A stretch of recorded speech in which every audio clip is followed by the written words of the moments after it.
Welcome to the Summit City, home to the 260's dedicated high school athletes and fans. Each victory and celebration captured by our cameras.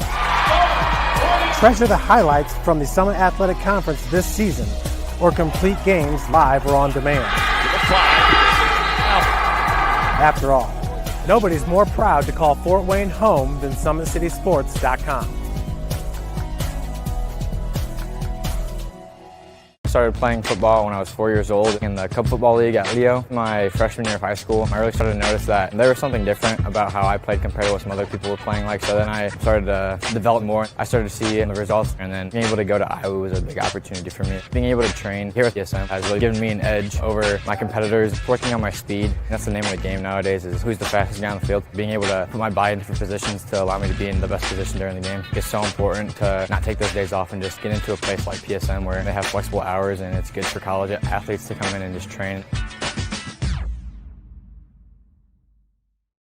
The athletes has always been here, and they're getting better. I'm watching, Summit City Sports, man, they're doing an awesome job. And, that's a plug. Them dudes are doing an outstanding job. And I'm able to be in Nashville and watch games on YouTube that they're broadcasting, and I'm seeing the talent. And it is just truly outstanding. And, you guys have seen the talent that's in the NFL now from Fort Wayne, Indiana, the talent that's coming up now, and the talent that, is just here, man. It's really cool. Developed for athletes of all sports, PSM's Edge training program is a personalized, high-intensity experience designed to help you outperform the competition. Whether you're looking to enhance your speed, strength, power, agility, or overall fitness, our expert training staff will build a program that adapts to your schedule while maximizing your overall performance. Now accepting athletes 12 years old and up. Get started today. Schedule your free evaluation at psmsports.com/edge.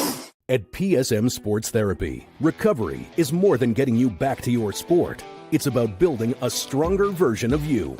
Our team of experts uses state-of-the-art technology to build personalized care plans that get you healthy and back in action safely. With no physician order needed, contact us directly to receive top-quality care exactly when you need it. Call 260-266-4007.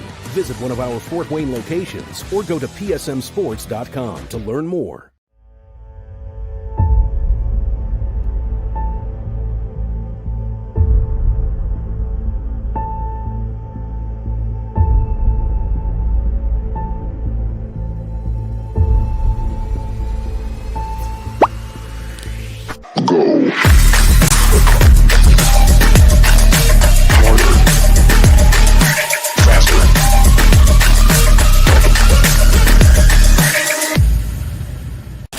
Here, every athlete is one of one. Every day is an opportunity to improve, to become faster, stronger, healthier. That's our commitment. With elite training and expert care, we transform athletes by pushing through challenges and sharing every victory. PSM, you've got goals. We help you get there. Learn more at psmsports.com. Anderson Heating and Air, locally owned and operated with over 50 years of experience. Call us today and get a free quote on a brand new furnace and AC, financed and available. Don't wait. Call us today and sign up for a maintenance agreement and stay cool. Our maintenance agreements will ensure that you're first in line if you have an emergency, and we'll send one of our service techs out for cleanings twice a year. Call us at 557-0958 or request an appointment on our website. Call Anderson Heating and Air, where your emergency is our emergency.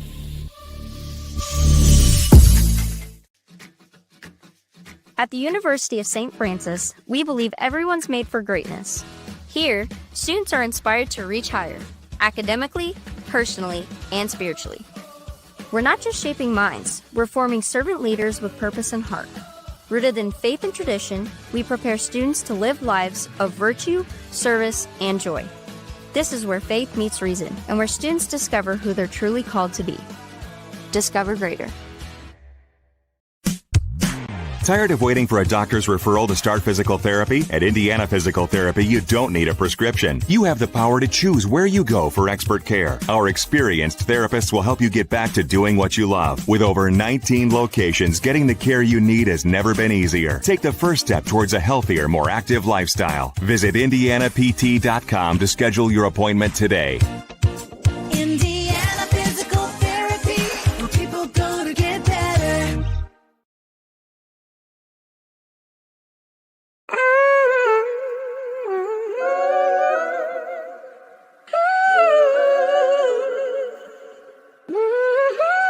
Damn, Kai, you going crazy. Huh. Hey, look what I did. I took every loss and then I turned that to a profit. I can't reach my goals with everybody in my pocket. I can't trust the soul, but I know pain, but I can't block it. I can't block it. Hey, look what I did. Hey, they keep hitting me like big bro, let's lock in. But we ain't even locked in. We ain't even locked in. Wake Contracting, your trusted choice for complete home renovations. The heart of your home. Dream kitchens and custom bathrooms designed just the way you want them. 5-star reviews and happy customers. That's the Wake Contracting difference. Call 260-444-6081 or visit us online today. Partnership between O&E, Orthopedics Northeast, and Parkview Sports Medicine is unique because our team is taking care of the athlete in their own environment on the field. O&E is the other end of our treatment when someone actually does have an injury that requires a specialist care. We have athletic trainers, we have the physical therapists, and everyone's important. Everyone has a role to play because our goal is the same. We're just trying to get these athletes back to doing what they love to do. Good evening, ladies and gentlemen, and welcome in Indiana high school football fans. SummitCitySports.com coming to you live on the campus of Snider High School in the brand new Russ Isaacs Stadium for week number 2 of the 2026 Indiana high school football season. I am Tim Atkinson calling your play-by-play. Jeff Mahoney with me for the color commentary, and of course Pat Reith atop the press box providing the camera work here live in week number 2. Everybody's been waiting for this day. It's finally here, Jeff. Russ Isaacs Stadium, they're calling it the Ike, right here on the campus, on the corner of Reed and Vance in Northeast Fort Wayne, Indiana, Jeff. This means so much to the fans, the alumni, the existing players, especially the seniors. We've lived out here our whole lives on this side of town. There is no better vibe than seeing this stadium right here on the corner of Vance and Reed, Jeff. No doubt about it, Tim. All the legends that have come through this high school and come through this football program. You think of Rod Woodson, who's one of the best to ever do it in the country. In the NFL, he was named to that top 50 team. I believe that was in the year 2000. Vaughn Dunbar, the great running back that went to IU and just made IU a household name before Kurt Cignetti got there, Tim, right, and led him to a national championship. Then Jesse Bates, of course, the safety, playing for the Atlanta Falcons. I mean, so many great names and such a great program. This is a program that's won 3 state championships, the first one guided by head coach Russ Isaacs, and that was a big win for them, 24-21 over Ben Davis. Of course, Courtney Davis was a part of that team. His son Jordan Davis was the starting running back last year, was first team all-conference. So, yeah, I mean, it's very fitting. Snider's been very patient. You know, they've always played their home games at Spooler Stadium, sharing it with Northrop. Of course, many people would probably argue that that was Snider's home turf because they had until last year. Exactly, because they had so much success there. But yeah, it's very special for this community. You know, we're right here. We're New Glenwood meets Old Glenwood. Walden just on the other side. That's where I grew up. You know, St. Charles is just to our left over there off of Reed Road. It's a beautiful thing. 50-plus years in the making. And I couldn't be more happy for the school, Fort Wayne Community Schools, and this community that has always showed out to support their team. Yeah, and you know, Jeff, the Snider Panthers, they're going to be flying high with all this emotion. They want to get this dub of the first home game. But unfortunately for Snider, they got an outstanding opponent across the way in East Noble who wants to ruin that feeling tonight for the Snider faithful. And do they not have the players to do it? We saw it last week in an outstanding game. Upset alert. You can't even call it an upset. It was just a dominating performance by Coach Stewart's club, led by so many players. They came at you from everywhere. Ian Ramey was our PSM player of the game, Jeff. But last week, East Noble really put the 4A class on notice against Northside. Yeah, obviously that sectional 19, the best 4A sectional in the state, as we like to refer to it. You know, East Noble was at the state championship game 2 years ago before losing a tough one, 56-26 against New Pal. Last year, Bishop Dwyer came out of that sectional and won a state championship. So it is definitely a great sectional. Now Northside drops from 5A down to 4A. They will join that sectional as well. And what can you say about East Noble last week? If you look at the stats, you'd say, they looked okay. No, they absolutely dominated that game, Tim. They did not need to do anything more than what they did. It's all about getting the wins. It's not about being flashy and putting up the stats, even though I personally love checking out the stats. For sure. But they got a good squad. You know, they're going to be down to Cohen Quake this week, which is going to be a big herder for them.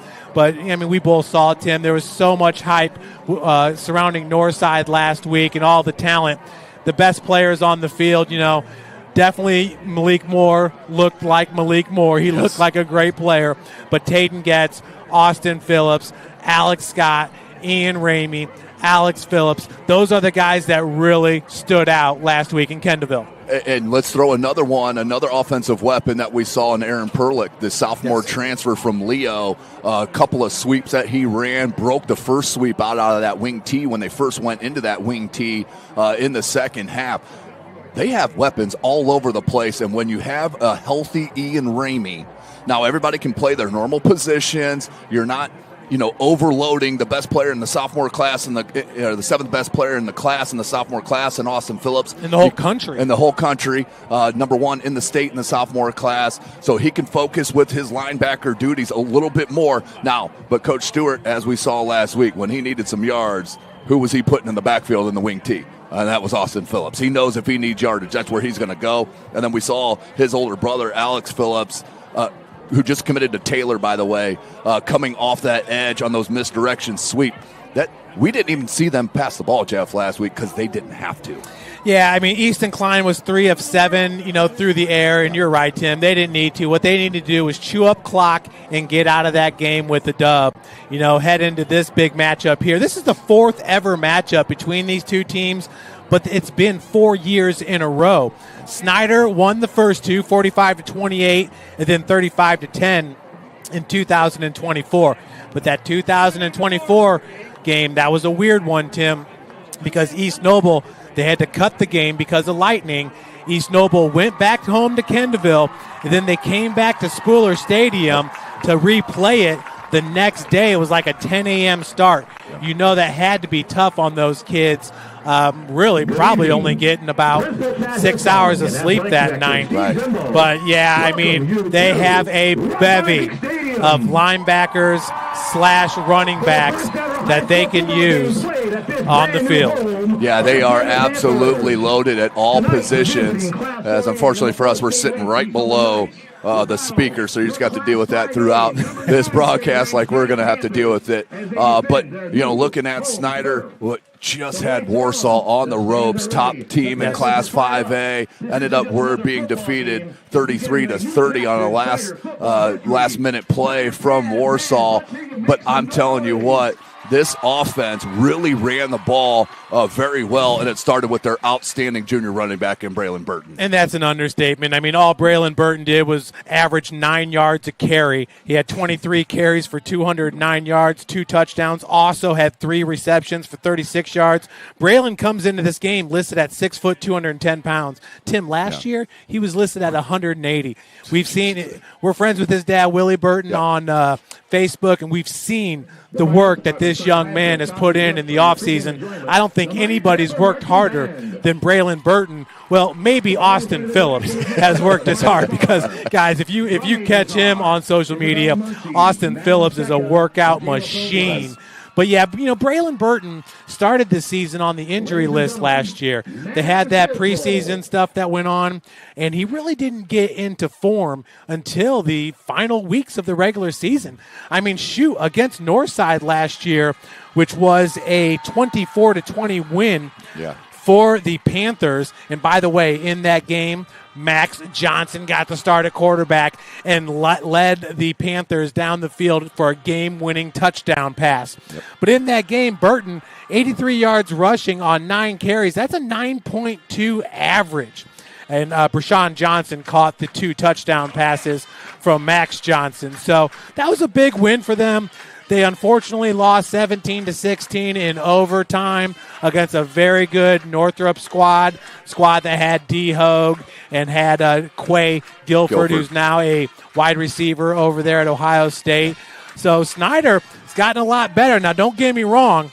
They lost 8 starters on offense from a year ago, but you would never have guessed it having seen the performance that they put together against Warsaw, which was a breakout game for your man, Tim. How about Tank Pascal, everybody? The senior tight end at 6'6", 230 pounds. Tank with 4 receptions for 75 yards, averaging 18 yards a catch with a touchdown. Yeah, has played basketball his whole high school career, has not stepped on the football field one time, and he just comes out against a top-level team in Warsaw and absolutely showed his skill. Mark it down. This kid's going to be in a D1 program here soon. Now let's go down to the Snider Pep Band for the Star Spangled Banner.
What an outstanding performance put on by the Snider Pep Band and the Star Spangled Banner.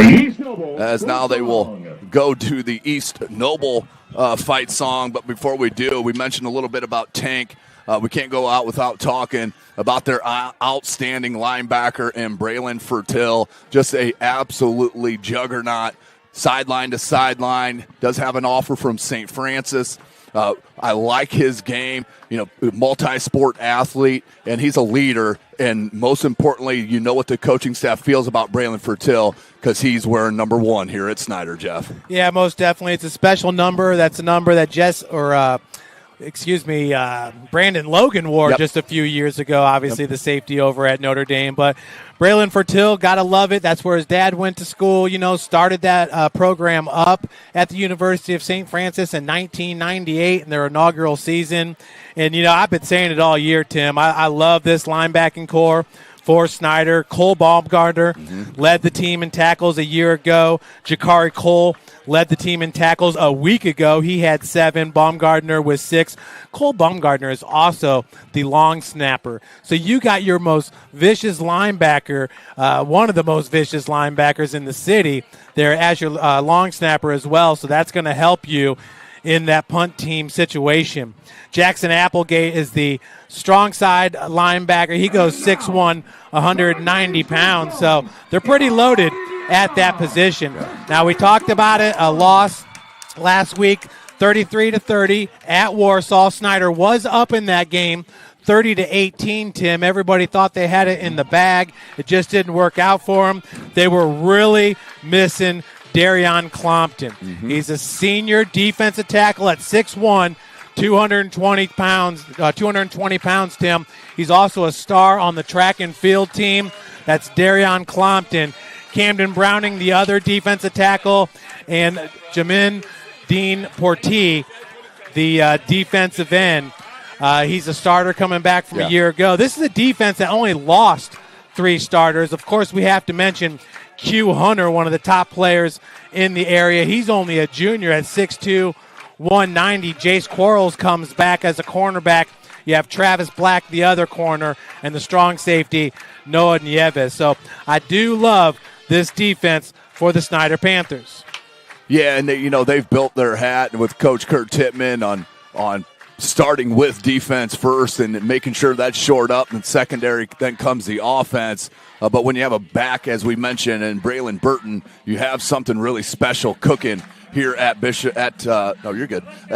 Snider High School here at the Ike. And before we talk about some of the other games here real quick as we run down the list, Jeff, the vibe out here and the amount of people to be on the corner here in Northeast Fort Wayne, Indiana, is absolutely tremendous to see. People still lined up down outside waiting to still get in. East Noble's going to fill out these far side. I mean, this is going to be an electric atmosphere. Let's see if the players can meet up to that expectation. Yeah, it's already electric here at the Ike, so you got to love that. And, Tim, I'd be remiss without mentioning Keaton Robinson. Yes. Robinson, who had 1 carry for 23 yards last week, had 4 receptions to tie him for a team high with Tank for 84 yards. That was a team high. So he averaged 21 yards per reception, did Keaton Robinson. He is a space player here for the Panthers, and he's a home run hitter. At any time, he could take it to the house for 6. Other matchups around the area here in the 260 in Northeast Indiana, staying in the SAC. Bishop Lures hosting Andrean. Andrean, a powerhouse, as has Lures been. That's an outstanding matchup. That's live on Summit City Sports. Carroll at Center Grove. Carroll coming off that huge win, Jeff, against Hamilton Southeastern last week. It was, 40-0 with 3 minutes to go in the second quarter. Yep. I mean, just absolutely dominating performance by Gabe Freisinger and company. Decatur Central, Wayne is hosting them out there at Wayne Stadium. That's on Summit City Sports. Of course, East Noble right here at the Ike against Snider. Concordia traveling to Eastbrook. Concordia looking to go back-to-back wins. Bishop Dwenger heading up to St. Francis de Sales. They're actually playing that game on the campus of Toledo University at the Glass Bowl. So a great opportunity for the Bishop Dwenger players to play on a high-level college football squad. New Haven Bulldogs looking to get their first win, only getting a safety, and there's their only points last week against Heritage. They're hosting Northside, who everybody knows here in the area, going through the turmoil of losing head coach Ben Johnson. Jalen Smith becoming the interim head coach out there. Of course, Larry Davis Jr. right there hooked on the hip with Jalen Smith. Snider, great, Larry Davis. Absolutely, quarterback. So that's an interesting matchup to see how that happens. Northrop, after having the bye last week due to the Gary West having to cancel due to the power outages and the floods up there in northwest corner of the state, they're traveling to Warsaw. Are the Bruins, led by their outstanding defensive end and Iffy Emadobe, who's committed to Michigan. And then Southside at St. Joseph. Southside looking to go to 2-0 in about 100 years. They won their first game of the season. I think it's the first time in over 15 years they won their first matchup of the season. And then rounding out the SAC is Homestead hosting Noblesville. They're making that a 7 p.m. start. Homestead, of course, absolutely came off that drubbing of last week.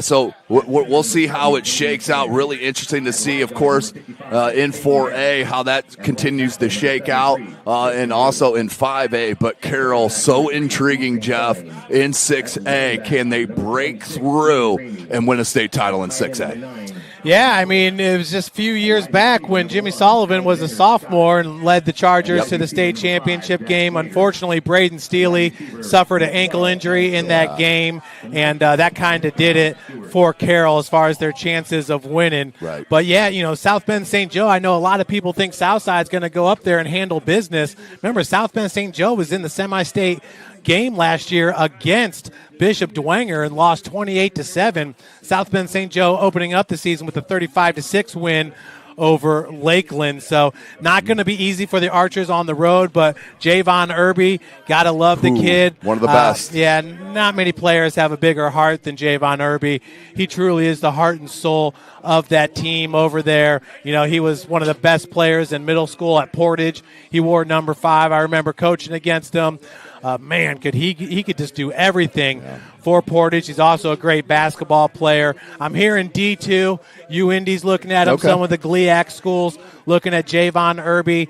So we'll see what happens with him. But whoever gets him is getting a gem. And, you know, Tim, if he's two inches taller, he's probably going Big Ten or something like that. He's high-level D1 if he's got some more height. 100%. Yeah. You know what? I'm still taking a chance on him. Yes. If I'm one of the, put him in the slot. Remember the catch he made last year was a play of the year. Man. You called that game. Yes. And he snagged it behind his back, out of the air, one-handed. So just outstanding. But I want to go through this offensive line of Snider for you. Do that, Jeff. Because they average 248 pounds per man.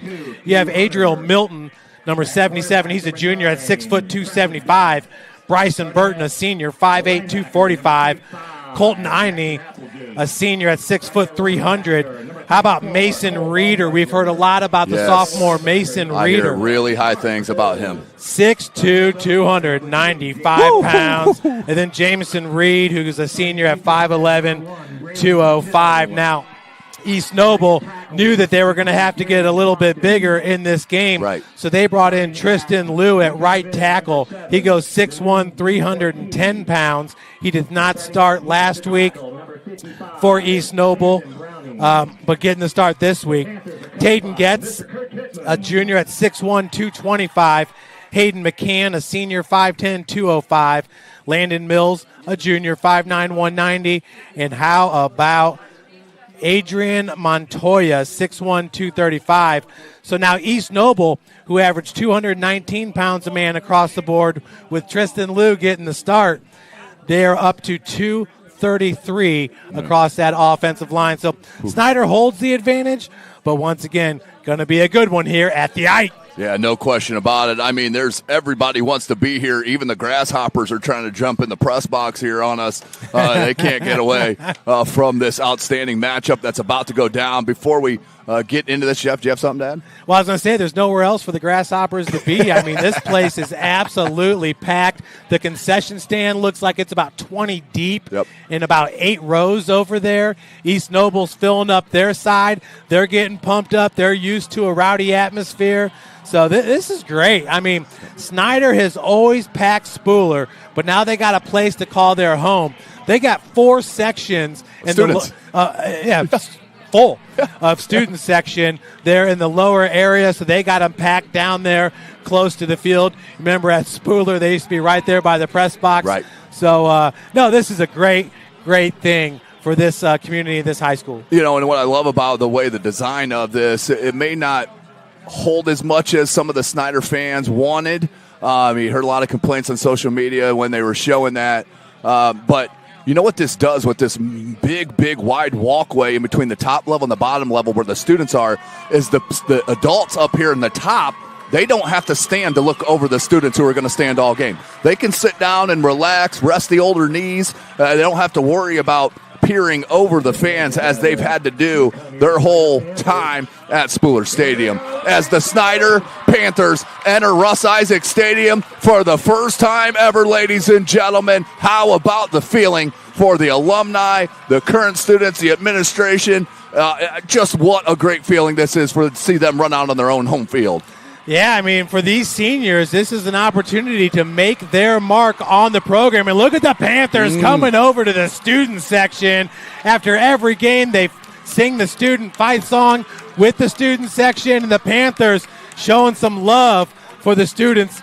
You got to love that right there, Tim. But this is a special opportunity for this senior class. You talk about a kid like Josh Neal, the wide receiver, a senior, Tank Pascal, the senior tight end. I mean, this is legacy making right here. Yeah. And Snider, obviously, tons of wins throughout the program history. Kirk Tippmann himself enters today with 161 wins under his belt, only 48 losses in his 18th year with the Panthers. A lot of people have picked Snider to win this game, and I believe it. We talk about motivation. Obviously, opening the stadium is great motivation. How about the Sagarin rankings? Has Snider ranked number 10 in this area, in the 260, Tim? Okay. That's just crazy to me. Lures, Northside, Warsaw, Southside, Homestead, East Noble, Northrop, Dwenger, and Carroll in that order, all ranked ahead of Snider High School. Personally, right now, if you asked me, I think they're the best Fort Wayne Community School team in Fort Wayne. Well, we're going to find out here in the next couple of weeks. We've got an outstanding matchup not to look forward to next week, but Northside hosting Northrop at Chambers Field next Friday evening. That's going to be a doozy, Yes. but it'll start shaking out here over the next couple of weeks. But, Jeff, you got to feel great for these students. And, I think about the Jabbar Robinsons, the Willie Burtons, the John Barnes, those guys. I talked to Todd Ellinger, who's an assistant coach. Well, he's not coaching anymore for Bishop Dwenger, but his kids, when you marry a Tippmann, your kids go to Dwenger. That's just the way it works here. Talking to Todd a couple of weeks ago, I asked him, hey, are you going to go up to Toledo? Because his son's not graduated last year. He doesn't have a son on the team this year. So he stepped away from coaching. Okay. I asked him, I said, are you coming for the opener? He said, Tim, I would love to, but I got to support where we're at now, and that's Bishop Dwenger. So, but those types of players, and that means so much to him to have this here, and I'm sure he'll make his way here. But, seeing John Barnes' post on he's had 3 daughters run through here. Jabbar Robinson has his kids running through here. Willie Burton has his kids running through here. Yeah. There's a lot of legacy players that play all sports for Snider, and this is just a great feeling as you take a look at the amount of media that's here, ladies and gentlemen. You can see it front and center at midfield as they meet for the captains. Yeah, you talk about legacy. Earlier in the broadcast, we named Jordan Davis, first team all-conference running back last year. His dad, Courtney Davis, was a running back on that state championship team. Courtney actually played his college ball at the Bowling Green State University, where he set a record for, I believe it was longest punt return for a touchdown and most carries without a fumble. And then Todd Ellinger, the starting center on that state championship team. Jabbar Robinson, a starting linebacker on that state championship team. Jabbar lives in Walden. You could pretty much walk to the game from his house. Yeah. So, and here we go. I mean, tons of media out there. Snider looks like they had about 6 or 7 captains on the field. We saw Fertil out there for them with a host of other players. Keaton Robinson, one of those, the shifty wide receiver, number 58. That's Jamison Reed, a linebacker for him. So it's hype here at the Ike as many Friday nights spent here on the east side of Fort Wayne will be. No question about it. It feels good to be right here. I'm 4 minutes away from my house, but I'm telling you what, East Noble, they want to come out right away, Jeff, and smack Snider in the mouth. There's no question about it. They want to set the tone here early, and I think if they can set the tone, they'll have the edge just with the amount of players and how high emotion it is right there for Snider. I can't imagine the amount of emotion that's on that sideline right now, Jeff, because we can feel it from the crowd. So I can only imagine what it's like down there on the brand new turf here at the Ike. And guess what? You're going to see Braylon Burton up first here as East Noble will kick it to the Snider Panthers to start this game. Yeah, that's Keaton Robinson back deep. Wims also back there for the Panthers. And yeah, if you're East Noble, you're not trying to rewrite anything. Right. You just want to come out, run the rock, control time of possession. I mean, they killed time of possession last week against Northside. If you're Snider, you're going to run your offense, and that starts with the quarterback, Max Johnson. Right. They're going to get it all over the field. Braylon Burton running the rock, some passing to him, to Big Tank, and to Robinson. This is going to be a fun one. So Keaton Robinson is back deep. Kicking off is Gage Gillespie for East Noble. It is game time here at Russ Isaacs Stadium. Let's kick this bad boy off and start week number 2 at the Ike. That's going to be a high pop and field it at the 20. Oh, he's got space near side. Great corral. Good move, though. And he'll take it out to the 30. That was Braylon Wimes with the return, and he'll set up 1st and 10 from the Snider Panther 30-yard line. And a good tackle on the play by Henry Prater.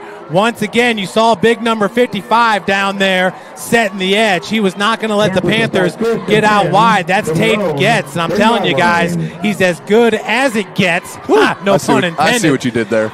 You see number 55 right there.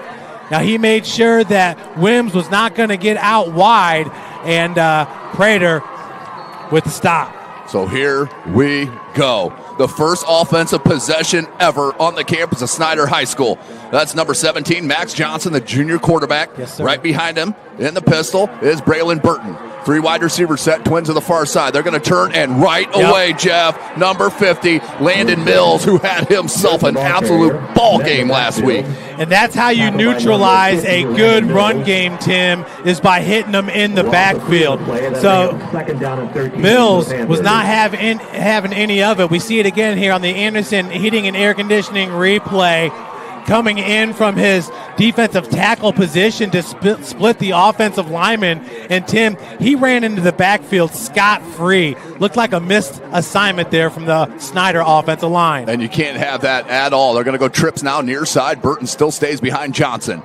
The little play action. Nice little quick hitter to Keaton Robinson. Robinson near the 35. Will pick up 4 yards on the pitch and catch. And it'll bring up 2nd and 6 for the Panthers. Great job there by Bo Sterling, coming up like a missile from his safety position. For you folks that don't know, Luke Amstutz last year said this sophomore class at East Noble will end up being the best class to ever come through East Noble. That was Sterling. That flew through your screen right there. Sophomore. The Knights are so fundamentally sound. They had 3 defenders around Robinson after he caught the ball. Yeah, tremendous sophomore class, but watch for number 2 in white. He's the number 7th player in the country in the sophomore class. This one hand to Burton. Again, look at the absolute breakthrough of the line with Ramey, and in there as well with him was number 34, who's not on the roster. Not on the roster. I'm not sure if that's Lucas Nyman, if he had to get a new number. It had to have been, yeah, because he's normally their other starting middle linebacker, Jeff. Yes, sir. Lucas Nyman, who goes 5'9", 170. Point being, Tim, these guys are absolutely loaded at the linebacker position. Is the reason why they went from a 4-man front on defense to a 3-man front here in 2026. Maddox Shovlin, the outstanding goalkeeper. And he'll punt duties. Look at that punt. And fair catch just inside the 40. They'll mark him at the 33-yard line as they will take over, as that was fair caught by Alex Phillips. And we're going to see the East Noble offense for the first time this year, led by their outstanding quarterback, who didn't have to do, Easton Klein did not have to do a whole lot last week at all. And it's going to be exciting to see if Snider tries to make him throw the ball. But East Noble, Jeff, they have 3 or 4 running backs they'll throw at you. Yeah, there's no doubt about it. And Alex Phillips can play running back at any time. Who made that fair catch. He had 7 carries for 28 yards last week. No, excuse me. He had 10 carries for 73 yards to lead the Knights. 3 wide receiver set. That's Ramey on the left hip of Klein. Man in motion. That's Alex Phillips, nowhere to go. The Snider defense pushing through, and a slew of Panthers led, it looked like, by number 24 in Jakari Cole. Yeah, and Clopton also in on the stop. You know, he missed last week with the concussion, and, you know, that could have been the difference in that Warsaw game. Clopton, your defensive end right there, fighting off 2 blockers, coming in and making that stop. Outstanding work. That was actually Clopton from the defensive tackle position. Klein on the swing. Lucas Connolly. Nothing happening there. That goes incomplete. But even if that was completed, Jeff, that might have been a loss on the play, so no hurt there. But 3rd and 10. You can feel the emotion. Both these teams are going to have to settle in here.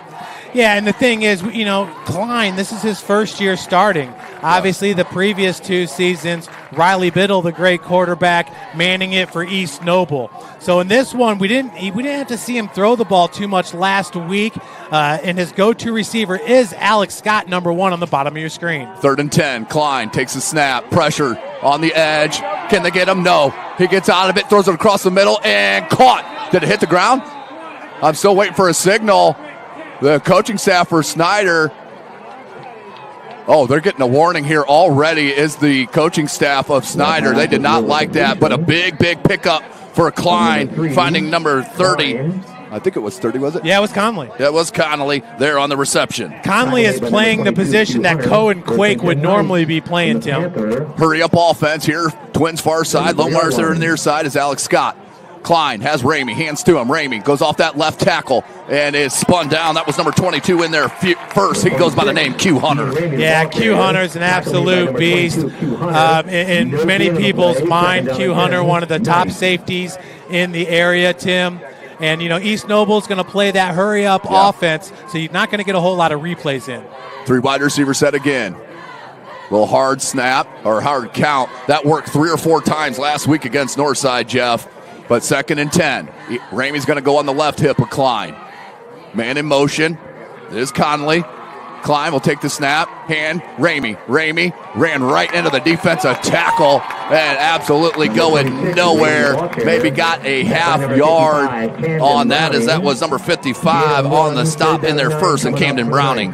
Yeah, Tim, I'd like to go back 2 plays earlier. Now, this is Easton Klein here at QB. Very patient, steps up in the pocket, is very aware of where the line of scrimmage is, and is able to find Conley downfield for a huge first down.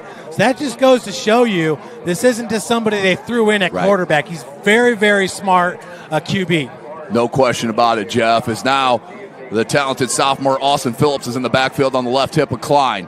He turns, hands Phillips. Phillips, look at that cut, and then lowers his shoulder, get near the 30. Tackle just shy of the 30 by a slew of Panthers led by number 1, Braylon Fertil and company. Yeah, and Tim, that's Cole Baumgartner that came up and stopped Austin Phillips in his track. I love Cole Baumgartner. He's very instinctual. He made a name for himself a year ago in this game. Didn't get the start against East Noble, but when he came in, all he did was make plays like you just saw right there. Looking like Troy Palomalo, not only with the hitting, but the hair as well. Love the mop. Here goes Klein. Looking to throw. He's going to roll out to his left. Squares the shoulders. He's got space. And will flip it out. Outstanding patience to find Conley for the big first down, Jeff, inside the 20.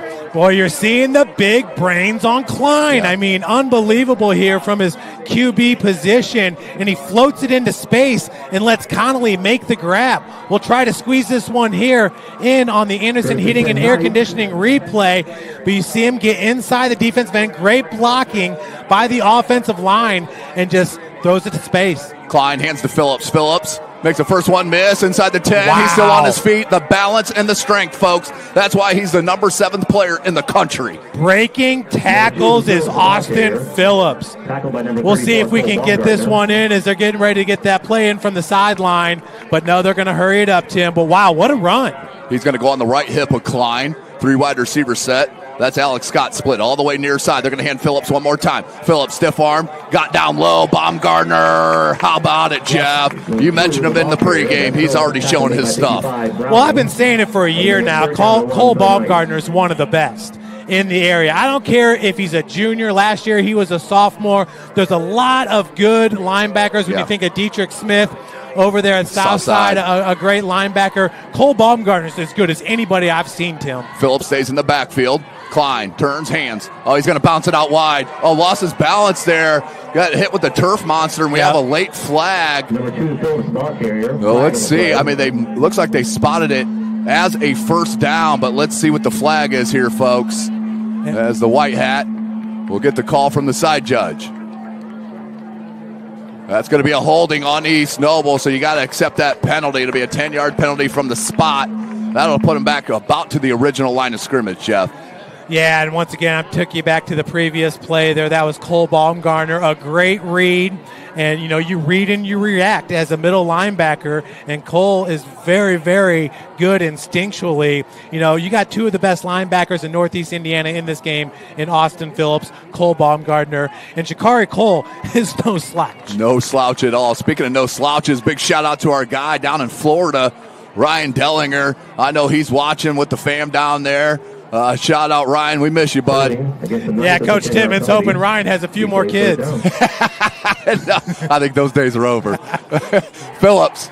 Klein takes a snap, rolls, flips it out to Scott. Scott makes one miss, turns it upfield, and is going to be tackled right near the first down marker. I think they're going to give it to him, Jeff. It looks like he did get it, Tim. We'll see if we can squeeze this one in. But, Simon Dellinger, Addison Dellinger, and then the middle son.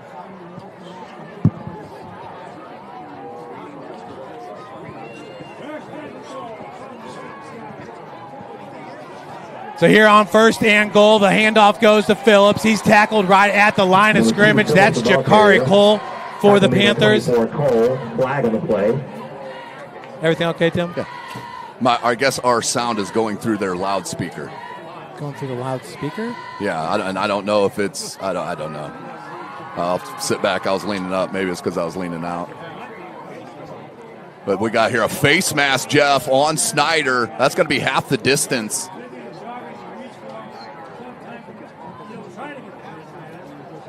Take another look at this one here on the Anderson Heating and Air Conditioning replay. Actually, this is the play before the quick pass out there on the sideline to Alex Scott.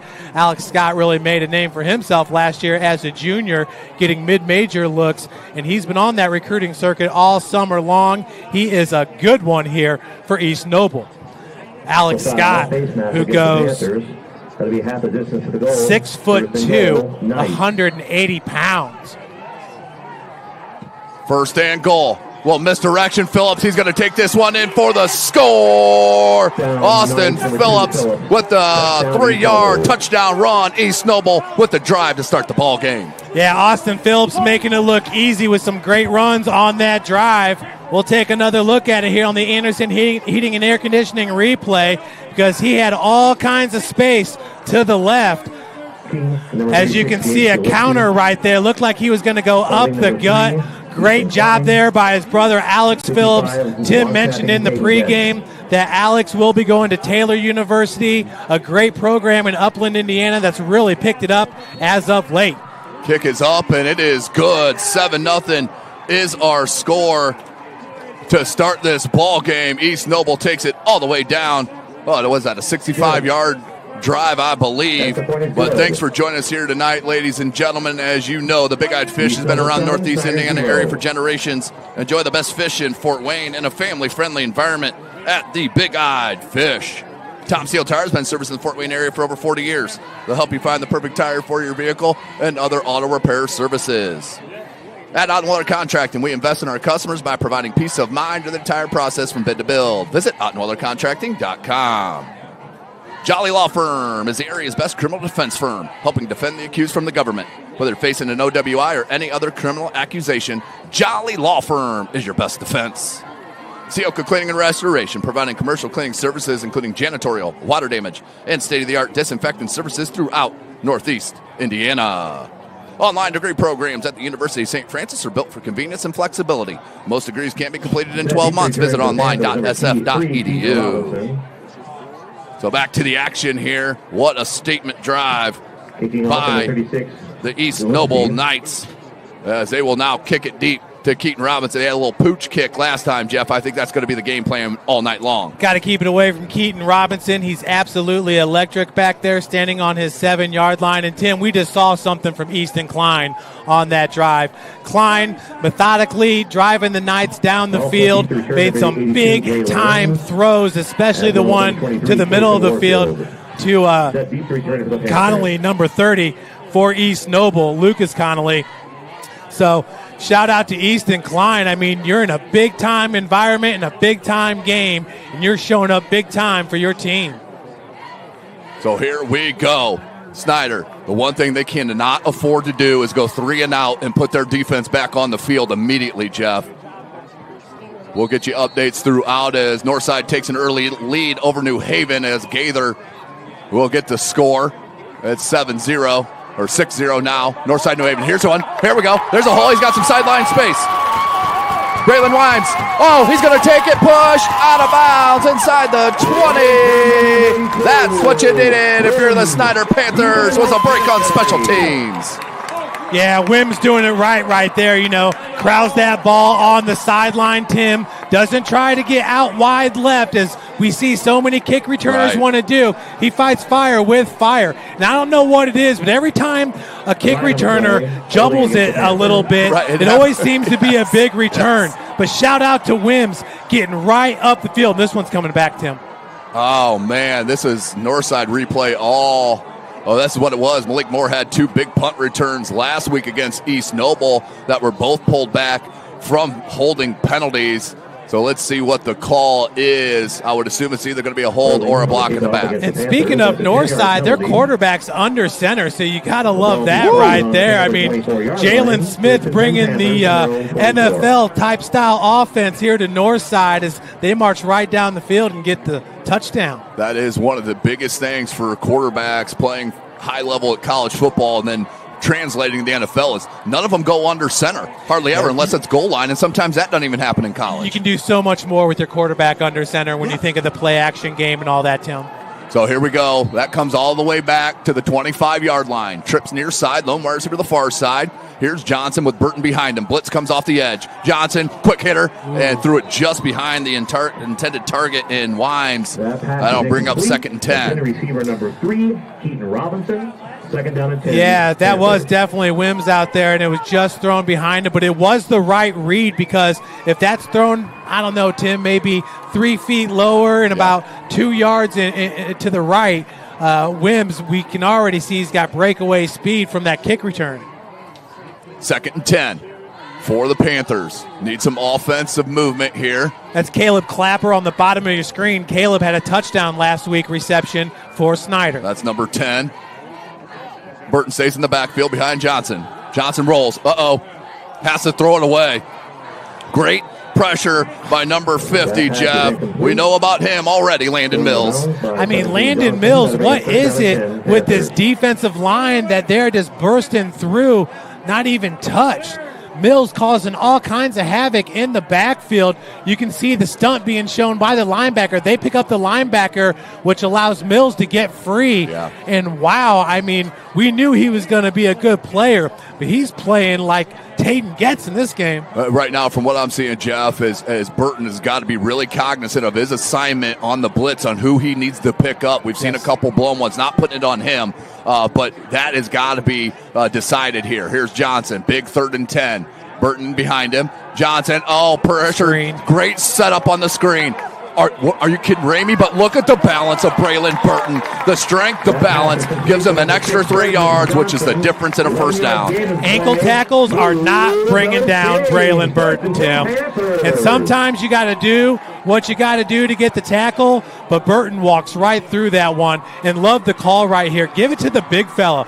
Braylon Burton up 30 pounds from his sophomore year at 210 pounds. You see the tackle right there, going for the ankles, runs right through it, and gets hit. And what we call that yak yards, Tim, 3 yards after contact. Split pair wide receivers. Johnson in the pistol. Turns, hands to Burton. Burton bounces. Cuts it back in near the 40. He's going to be tackled just shy, I believe. They will mark him at the 40, so a 4-yard pickup will bring up 2nd and 6. And if you cannot get to Braylon Burton in the backfield, once he hits that line of scrimmage, you can believe that after contact, number 6 will be falling forward. He averaged over 9 yards per carry last week against a very good Warsaw team. 2nd and 6 for the Panthers. Same formation. Check it. They're going to go twins far side. Lone wide receiver to the near side is Clapper. Burton stays behind Johnson in the pistol. 2nd and 6. Snap. Quick throw. And on the out, just threw it a little bit behind his intended receiver, Josh Neal. And that'll bring up 3rd and 6. Josh Neal, I mean, almost like having a tight end out there, too, for you at 6'1", 180 pounds. Oh, by the way, Tim, we won a city championship playing for Georgetown Little League, and our pitcher was Josh Neal. So not sure if that's his boy out there, but Chad Hauser. It would make sense, wouldn't it? Chad Hauser and Josh Neal were the two pitchers, and, of course, Chad Hauser, the principal at Leo. Principal at Leo, absolutely. And now big 3rd and 6 for the Panthers. Same formation. Twins far side, Clapper alone near the near side. Johnson surveys the defense, looks to the sideline. Looks like they're going to roll with this play. Showing blitz up the middle as East Noble. It comes. Mills knocked away. Picked up. How about a scoop and score? Mills with the sack. Gets with the recovery and the touchdown. Knights. Mills is just living in the backfield. Wow, what a play, ladies and gentlemen. And Landon Mills can certainly deliver when he gets back there. I mean, what a shocker right now. Johnson has had Mills in his grill all game long, and there's only been 2 possessions for Snider so far. Mills can absolutely not be blocked in this game. And if you're Johnson, I don't know if you just cover that ball up, get on the ground, and live to play another game. I mean, obviously he's an ultra-competitive player, so you don't want to do that, but holy cow, Landon Mills so far your player of the game. Gage Gillespie in for the PAT. And he wasn't the kicker last week. It was Roman Pitta. Correct. Roman Pitta, number 41, the junior. They're going with the sophomore here. Don't know if Pitta has an injury, but Pitta did miss 1 PAT. I think it was the 2nd touchdown last week. You're right, Jeff. But we won't speculate on why, but the PAT is forthcoming. But right now, the Snider faithful sitting on their hands right now, Jeff. They need a little bit of life to wake up this crowd. My goodness. So here in for the PAT, up 13-0, 3:24 left. I mean, Landon Mills is at the swim move. He's getting skinny. I mean, that's the 3rd time where he is just, bam, right in the backfield. Well, here we go. Snap's good, holds good, kick is blocked. That was blocked by Q Hunter off the edge. 13-0 it stays, 3:24 remaining in the quarter. That's what great athletes do right there, Tim. Q Hunter off the edge. And, oh, shoot, let me update our scoreboard for us. I'm not trying to make the folks in Kendallville mad at us. Let's take another look at it. Q Hunter coming off the edge from the left side right here. He is a big man going at 6'2". Shoot, he looks like Brandon Logan. When I saw him in preseason, I was like, is that Brandon Logan down there? No, that's Q Hunter, and Q getting it done for the Panthers. That's a bright spot in this game. That's something to build off of. Absolutely, yeah. And just because they're bringing pro players back into college doesn't mean they're going to bring college players back into high school, Jeff. I don't think Snider would mind. I don't think so either. I'm telling you, what a statement start now for the East Noble Knights. As you know, nobody's better than the specialists in design, mechanical, and refrigeration. Visit TJWindustrial.com. The 12,000 Hoosier men and women with Labor's District Council and affiliated local unions that build Indiana. We are LIUNA. PSM's Edge Training Program helps athletes build the speed, power, agility, and strength they need to perform at their best. Visit psmsports.com/edge to learn more and earn your edge this season. And, of course, tonight's broadcast brought to you by Summit City Sports. Follow us on Twitter at 260sports. Like and follow our Facebook page, Summit City Sports, and be sure to subscribe to our YouTube channel. Also, 260 Sports on Instagram and TikTok for you kiddos. So here we go, Gillespie to kick it. They've gone twice to Wims, and he about broke the last one. It would have been broke if it wasn't for a hold. Let's see if they come near side this time. They do. That's going to be number 23, Kayshawn Warfield. Oh, good blocking. He's got a wedge. And Phillips came out of nowhere, and that's why you have Austin Phillips on a kickoff unit, is for an open field tackle like that, Jeff. Austin Phillips, and we saw it last week, his closing speed is, I mean, it's the reason why he's number 6 ranked player in the country in that sophomore class. I mean, Warfield does a good job fielding this one, waited for his block, and there's Austin Phillips who comes behind the block and still makes the tackle. It just shows you the speed and athleticism of number 2. But still, good field position to start their third drive. Had a couple positive plays, but just not consistent. And they're going to actually go with the I formation, Jeff, and put Johnson under center. 2 wide receiver set. They split out and put Jadis Johnson out wide. Under center is Johnson in the I. He's looking to throw it on the quick out.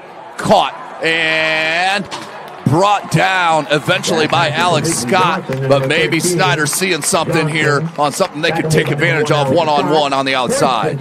Yeah, no doubt. And that was Jadis Johnson with the catch for the Panthers. You know, Alex Scott right there, you saw him ride his back a little bit. He was going for the strip, Tim. Yeah. I mean, he is a heady football player, number one for East Noble, but a good job quickly getting rid of the ball right there. And Max Johnson under center, now back in shotgun. Yeah, going back into the shotgun. That looks like Q Hunter in the back. No, that's Amari not. Buchanan. Yeah, Buchanan, thank you. He takes the handoff and is tackled down low, about a 1 yard gain. Couldn't see the number on that, and that was number 34, Lucas Neiman with the tackle. Yeah, and for all the Snider faithful, Uriah Buchanan did get 4 carries last night for the Marion Knights in their loss to Indy, but he's looking to have a great redshirt sophomore year down in Indianapolis. Of course, Uriah Buchanan, an unbelievable running back for the state championship Snider Panthers during that magical 2023 season. They won 33-6 over Decatur Central, and Uriah Buchanan ran wild. Same formation. Play action. Johnson's goes deep.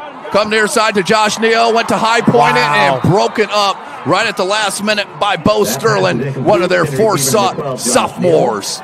What a play by Bo Sterling right there, because Josh Neal had him beat. And it looked like that throw was a little bit behind him. Bo Sterling was able to regroup and make the pass defended. Check it out. Johnson with a clean pocket right there. No, Sterling was actually right there with him, stride for stride. That was going to be a tough one to complete. But Sterling's just showing you his athleticism.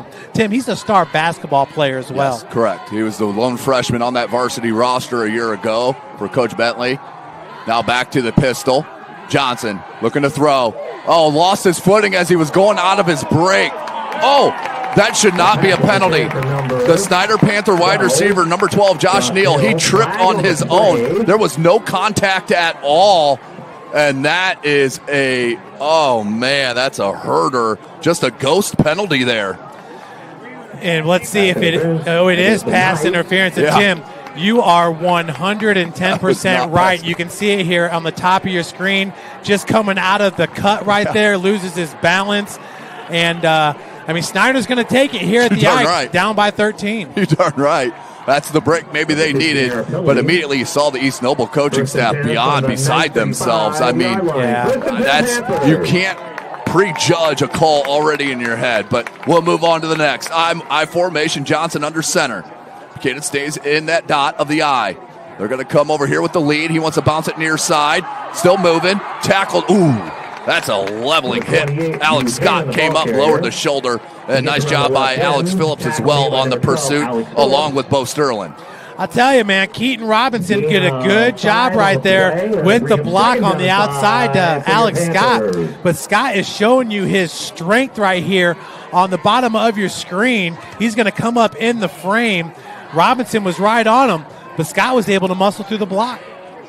They're going to go back in the pistol. Omari Buchanan stays behind of Johnson. And Sammy Roberts, the tight end, put in motion. Johnson looking to throw. He's got man-to-man coverage on the outside. Has a step and just incomplete and absolutely blown up was Johnson. Landon Mills made him pay for staying in the pocket. And Johnson's a little shaken up. Yeah, I mean, God bless him, because Landon Mills, it's like Sam Darnold is his rookie year for the New York Jets saying, I see ghosts. I mean, Landon Mills, he is just having no problem look at that.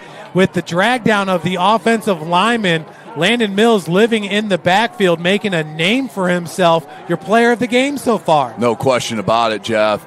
Johnson, he's got twins to the far side. Lone wide receiver to the near side is Neal. Buchanan in the backfield. He takes the handoff. Good blocking that time.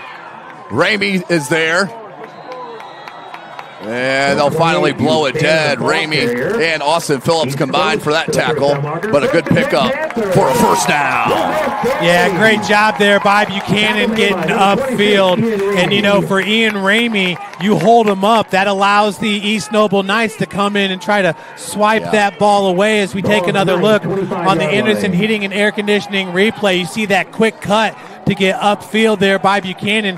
Got exactly what he needed and did a good job of securing the ball.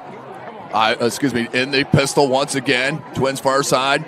Clapper or Neal alone to the near side. Pulling guard there. They're going to throw it off that and just a little bit wide from Johnson. Looking for Neal.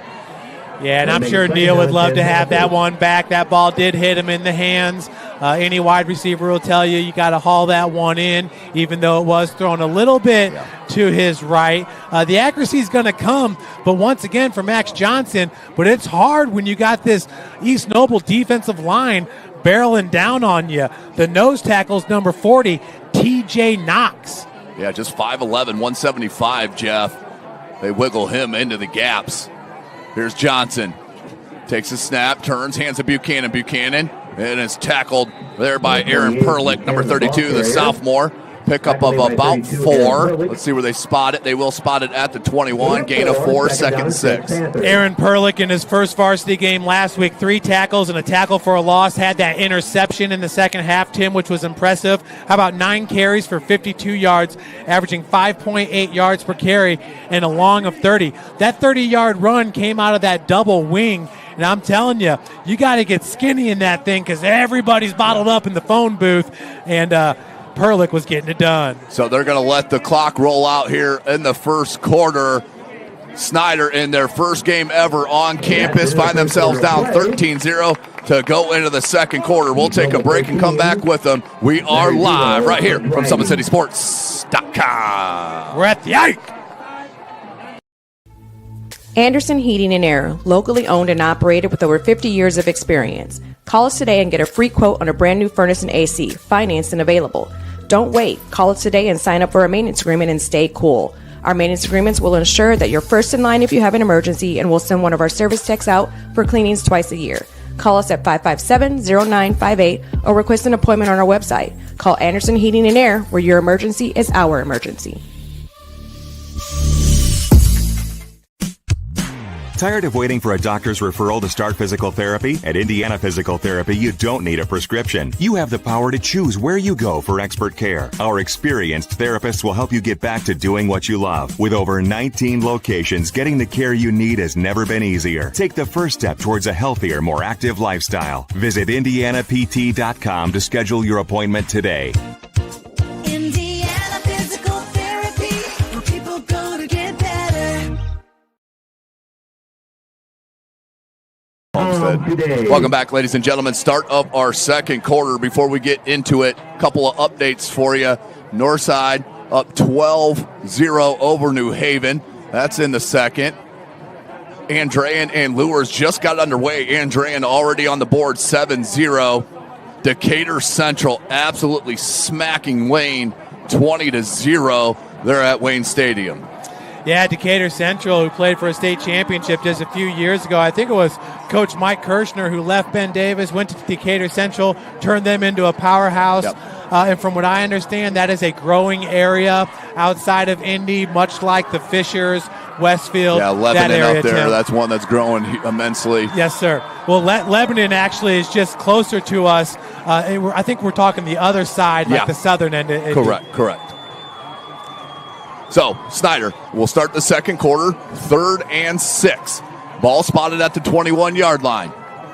Johnson in the pistol. We have not seen Braylon Burton in quite some time. Good play across the middle. Robinson in for 6.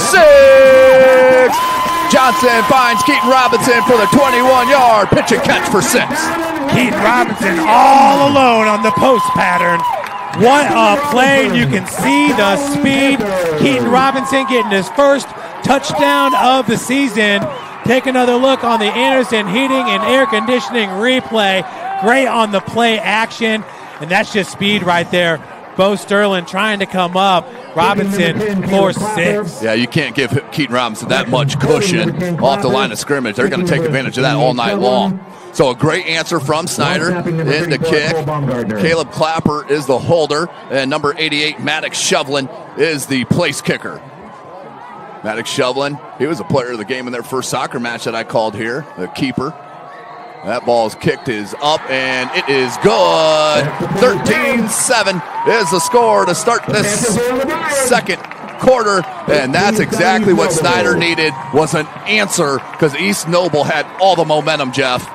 Oh, no doubt about it. That was a long, sustained drive. Now, granted, there was the pass interference on that drive, but you still got to make it happen, and that's exactly what Max Johnson does.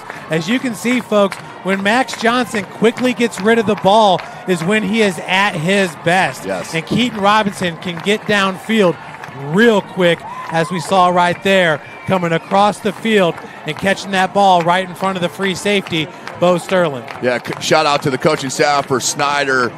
They were getting way too much pressure for East Noble. So go to a two-step drop. Get rid of it.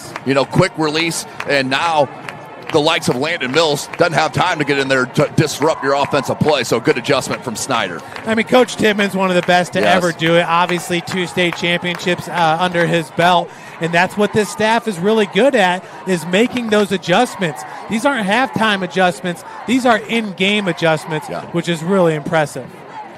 Kicking off, number 88, Shovelin. So Shovelin will kick it. Just for you guys are wondering, that is Jim Shovelin's grandson. Yes.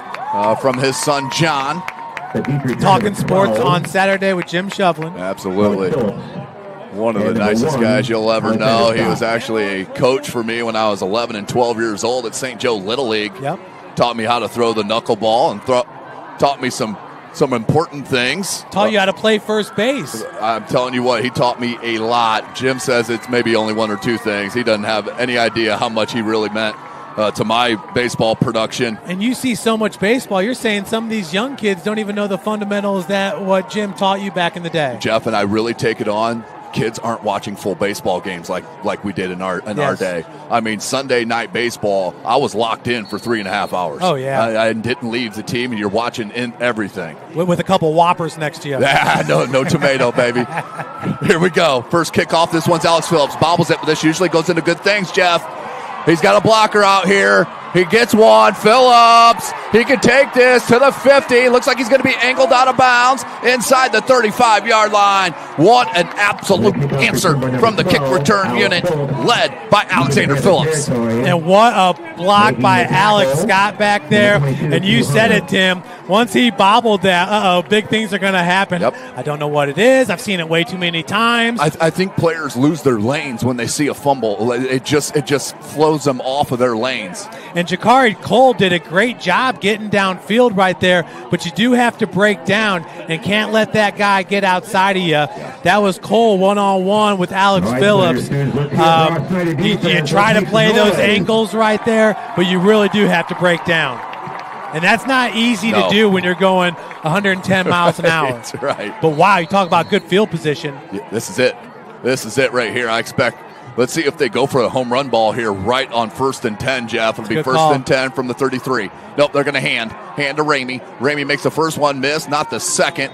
Be tackled at the 30. It'll be a pickup of 3 yards. We'll bring up 2nd and 10 for the Knights. Yeah, this has got to be an interesting game for Ian Ramey because it was just a year ago up in Kendallville against the Snider Panthers where he did break his, I believe it was his ankle.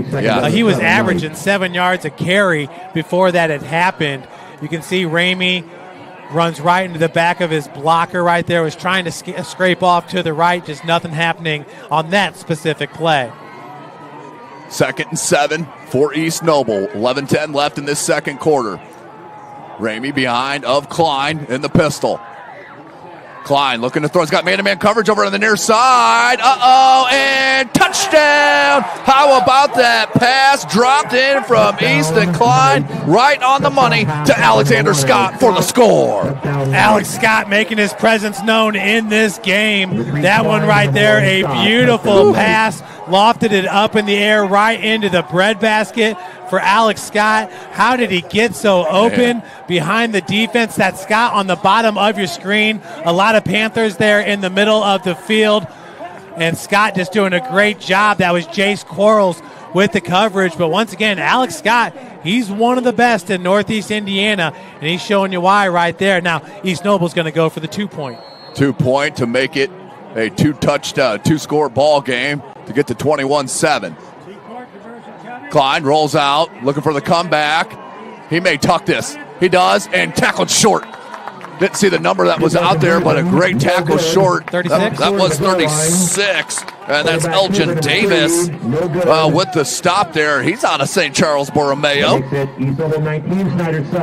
So a good stop there, but 19-7, just like that. All the momentum goes away on a beautiful kickoff return by Alexander Phillips and then Alexander Scott. But the throw, Jeff, from Klein, tremendous. Yeah, and Klein right here, I mean, saw that he had a chance at it. You know, none of his receivers were open. Heading into this game, you know, the player that you had to keep an eye on was Easton Klein. And, Tim, he has come up aces in this game. I mean, he has been so solid. And the only reason we say that, folks, is because last week East Noble did not have to ask a lot of Easton Klein to win that game 19-0 against Northside. But, man, they needed him to step up large in this game, and he has answered the call. Yeah, I mean, did that not look like a pass from Riley Biddle right there? Oh, yeah. I mean, just dropped that right in the breadbasket of Scott. You know, he beat his defender, Jeff. It looked like, too, the safety was late rolling over to that side of the field, and there was even a post route that brought the wide receiver back to the center of the field where he was rolling just the wrong angle and a little bit late of a roll for the safety that left the man-on-man coverage. Now, Braylon Burton is back in the game there in the middle of your screen on kickoff return with Robinson back deep. We'll see if they opt to keep it away from number 3. In that situation, Tim, you can always pitch it back, you know, to get Keaton Robinson involved. We've seen that. I remember with Bronte Johnson at Northside because no one would kick to him, so they started doing this. They will kick to Robinson. Fields it at his own 9-yard line. Robinson wants to cut it out wide and goes through an arm tackle of Phillips that time. Will pick up another 4 yards, and that might not be a good sign for Snider because Austin Phillips is super upset with himself, and he may start wrecking some havoc out here. Tim, that's exactly what I saw, too. Number one, I'm like, wow. Robinson got through the tackle of Austin Phillips, and Austin Phillips came up like, Jeff, what'd you say up there? I mean, he was not happy, but Phillips, once again, doing a good job of shedding the block. And, you know, that missed tackle, if you want to call it that, because it was an extreme effort. Correct. Even to put yourself in that situation. Yeah, most aren't getting there. Led to the tackle.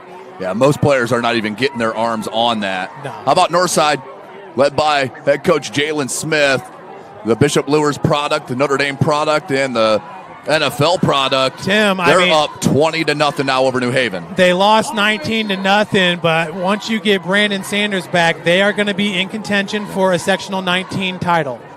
10:42 left, 1st and 10 for the Panthers. Trips near side, turns, fakes. They're going to go on the low. Ramey, the kid knows how to tackle. That was the first look at Keatron Pascal, known as Tank, but couldn't go anywhere with a great tackle from Ramey. Yeah, do you think they got number 4 mirrored? I think so, Yes, Tim. sir, they want to do. know where he's at all time. That might be Ian Ramey's assignment, as we haven't seen him too much close to the line of scrimmage. Ian Ramey right there as Tank Pascal makes the grab, and no gain on the play. Now, Tim, you were talking earlier in the game about Braylon Burton and maybe missing a few of those pickups. This is the second straight series that he's not in at running back. Buchanan getting the nod. Yep. And that may be playing a part in it. Let's see how this game shakes out. 19-7, 10:35 remaining in the second quarter. 2nd and 12 for the Panthers. Johnson, and that pistol, Buchanan behind him. Twins near side, lone wide receiver to the far side. Straight drop back. They're going with a little bubble screen to Robinson. Robinson gets a good block. Goes through an arm tackle of Sterling, and it'll get near the first down, maybe a yard shy of it. That will bring up 3rd and 1. So they're going to get a first down, be a +1 on that. 1st and 10 for Panthers. So nice little job using the aggressiveness and the speed against East Noble there on the bubble screen. And a fantastic job by number 58, Jamison Reed, on this play. Breaking off the offensive line right there and getting downfield, making that block right there that helps spring Robinson for a few extra yards. Great job by Reed. Twin wide receiver, lone side. Neal alone on this near. They turn, they hand to Buchanan. Wants to bounce it. Jeff, he had a hole all the way to the right side, and you're not getting away from Austin Phillips that time. That's going to be maybe a gain of a half yard before Austin Phillips got to him. But I think Buchanan, if he would have hopped this right side of the line of scrimmage, he had a wide open lane, cut it back to the left, and ran it right into Phillips. I mean, Austin Phillips stops Buchanan right in his tracks, right there, and he's coming off a block, so that's not easy. He's over there fighting with Tank Pascal, catches Buchanan and drives him straight back. Number 2's got a motor that's almost unmatched. Yeah, he announced his schedule of where he's visiting. The only school that's getting 2 visits for Saturday games is Notre Dame. So you Notre Dame fans, maybe that's a good sign. Great pass by Johnson. Just over the hands of the linebacker. Then Henry Prater dropped it perfectly to Neal to pick up another Panther first down. Yeah, Jack Slater was right there, but you said it, Tim. That's a timing pattern here on the sideline. The out pattern to Neal as here we go. Oh, that was the previous play. 49-yard line. By the way, 1st and 10, 9:25 clock is rolling here at Russ Isaacs Stadium. Here on the... Okay, this thing's messing up on us. We apologize, folks. We'll get out of it. We'll just get out of it. Live action. That play right there is jinxed. Delete. I formation. Johnson's go under center. The lead back is Jamin Dean Portee. A fumble ball comes out. Ramey, I think, got it. Yeah, Ramey had his I think Ramey got it. Now it's a fight on the bottom. It does. That's smart. Ian Ramey. I didn't see who knocked it loose, but Ian Ramey with the recovery and another forced turnover for this East Noble defense. Tim, if you sit there and lay on the ground just because you got a hand on it and think that's going to be your ball, Ian Ramey scooped it and got away from that danger. That is a heads-up play by the senior linebacker / running back. We'll take another look on the Anderson Heating and Air Conditioning. Tim, I'm going to slow this down just a little bit. Yeah. And I don't think Buchanan ever had it. Oh, the handoff. Yeah, and he lost his footing. I think it was just a bad exchange there between Johnson and Buchanan one more time, as Johnson was pretty far away from the RB. You know, he had to really reach forward to get that handoff. And shout out to Ian Ramey. I mean, that was a heads-up play. Now, Aaron Perlick's in the backfield. Aaron Perlick, the sophomore transfer from Leo. He'll take the handoff. Good blocking, but closed down quickly by number 7 and Dean Portee and a couple of other Panthers. Yeah, Jakari Cole also in on the stop. And, you know, Tim, last year the strength of East Noble's team was their offensive line. They graduated 5 starters from a year ago. Tayden Getz was also a starter, so he comes back. But they graduated some very good offensive linemen. It's going to take a while for that group to gel. And Klein goes through the arm tackle. He will end up getting sacked. Be about a 3-yard, 4-yard loss. Oh, Snider saying they have it, and the referees say they do as well. They get the ball back. That's the Snider defense for their offense. Huge play. Buchanan with the recovery. Or excuse me, Baumgartner with the recovery. Yeah, that was Cole Baumgartner there with the recovery on that one. We'll take another look at it here. Easton Klein, I mean, he's tough. When they were in that double wing, he was getting hit almost every single play by that north side defense. Here, just trying to make a little bit too many things happen. When you get spun around like that, you start losing your balance, and Snider's hitting him, and Klein wasn't able to see him because his back was turned to the field. But shout out to Cole Baumgartner right there in that Snider defense attacking. That's the black attack. 8:26, 1st and 10. Ball at the 47-yard line of East Noble. Twin wide receiver set. They're going to go in the I formation. Braylon Fertill is the lead back. Burton on the lone back. They're coming to Robinson. Robinson, and he's tackled immediately by Ashton. Check it by number 5, Jack Slater. Pickup of about 7. It will be. Bring up second and 3 for the Panthers. Yeah, but it's like we've been saying, and Snyder's seeing this too. Max Johnson can certainly command this offense, and what he needs to do is just get rid of that ball quickly, and he has. At any time, Keaton Robinson can slip that tackle and take it to the house for 6. I formation, they stay. Braylon Burton dots the I behind Fertill. Johnson under center. Turns. He hands up. Oh, great play off the edge by number 34, Lucas Neiman. What a tremendous read off the snap. He jumped it. Yeah, Lucas Nyman is a true player here for East Noble. Really came into his own last year when they needed him, when Ramey got hurt. Let's take another look at Nyman. I mean, that's a blind assignment. Yeah, I mean, just in the backfield. I mean, that's what these guys do, though. With three defensive linemen, these linebackers act as an extra defensive lineman for the Knights. Yeah, they like to roll and roam.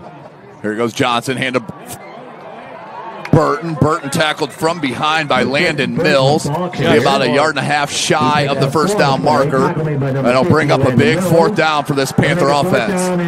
They're going to mark it 1 yard shy of the first down marker, so 4th and 1. So what are you going to do in this situation, Tim? You're going to give it to the big running back. You're going to go Johnson under center. Let's see what the Panthers come up with. And absolutely, they got that goal line bunch formation. 2 in the backfield, Burton. And got it.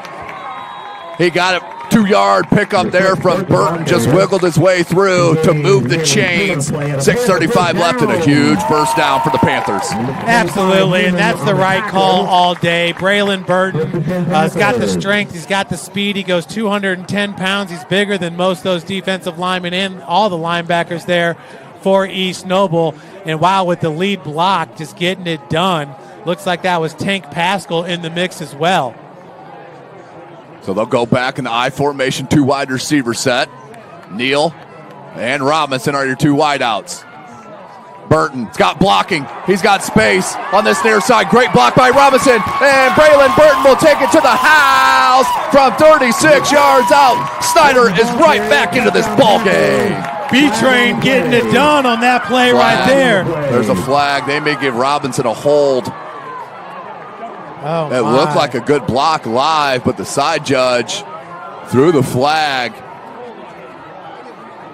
And this is coming back. But you see the capability of Braylon Burton right there, Jeff. Well, I'm telling you right now, when you got 6 foot, 210 pounds running like that in the open field, nobody wants to get in front of that mess right there. Braylon Burton showing some wheels here down the near sideline. Unfortunate that it's called back. We'll take another look on the Anderson Heating and Air Conditioning replay because he was moving. Nice cut right there. That was a great block by the tight end on the right side of the line. And it was a block in the back. You could see it. And Burton already had it broken. Robinson didn't even need to do it. Nah, I mean, Burton, you saw it once he hit that line of scrimmage. He was going into the house for 6 because one-on-one in the open field, you're not bringing down Braylon Burton. You'd have to be somebody like an Austin Phillips. 1st and 2. High snap. Johnson got it. That broke up the timing of the East Noble defense. And how about Buchanan? He'll fall forward for a 3-yard pickup and a first down. Ball we spotted at the 25-yard line. And Tim, I just want you to keep an eye on number 2 for East Noble because, guys, check out this collision in real time. This is what Austin Phillips does. He finds you and smack him with the tackle. Now, great job by Buchanan falling forward, getting an extra 2 yards. But those collisions by number 2 are impressive. East Noble with the timeout, their first one of the first half. And Russ Isaacs Stadium is absolutely packed, the whole right side of the end zone. Extra fans, you have the band on the bleachers that are brought out here on the track. The whole concession patio here to the left side of the field, absolutely packed. Kids running around, having a great time. I know they opened the gate out behind us as well for more kids to have more space. So what a great atmosphere this has been. And right now, game living up to the hype. Yeah, and you can see East Noble, they're about 95% packed. There's a couple extra seats there on the right side of the bleachers. And Tim, this is old school football right here where you have the fence lined with fans. This place is absolutely electric. Definitely over capacity right now. Good thing they have these spillover areas, for people to gather and to still watch the game. Absolutely, Jeff. Yeah, forward thinking. Great job by Steve Zimbo, Chad Hissong, the principal, working on this and making it happen. It was one of those things where, we'll get back to it. 1st and 10 from the 25. I formation for Johnson. He's looking to throw. Johnson, he's double teamed out there. That's a dangerous ball. Yes. Picked That is dangerous. Alex Scott has some of the best ball hawking skills you're going to see. And he's out on the return and is pushed out of bounds. But you can't throw it in double coverage, especially with Scott and Phillips both out there guarding the same guy. Yeah, Alex Scott, who was first team all-conference and all-stater a year ago. Folks, he had an interception in week number 1 against Northside. If I remember correctly, Tim, I think that's his 9th interception of his career. So he's an absolute ball hawk. That's double coverage right there. Good job by Bo Sterling and Alex Scott. They're blanketing the receiver. You know, Bo Sterling at 6'2". He looks taller than 6'2", Tim. He sure does. That's what he's listed, on the stat sheet. But yeah, great play right there. I'm trying to pull up Alex Scott's here, his career numbers for you, so I can be exact on those interceptions. 1st and 10 for East Noble. Here's Ramey. Ramey slithers through. He's still loose. Trying to bring it down. Gets a good crackback block. Still on the move. Gets a block from his quarterback in Klein. That'll spring him an extra 4 yards.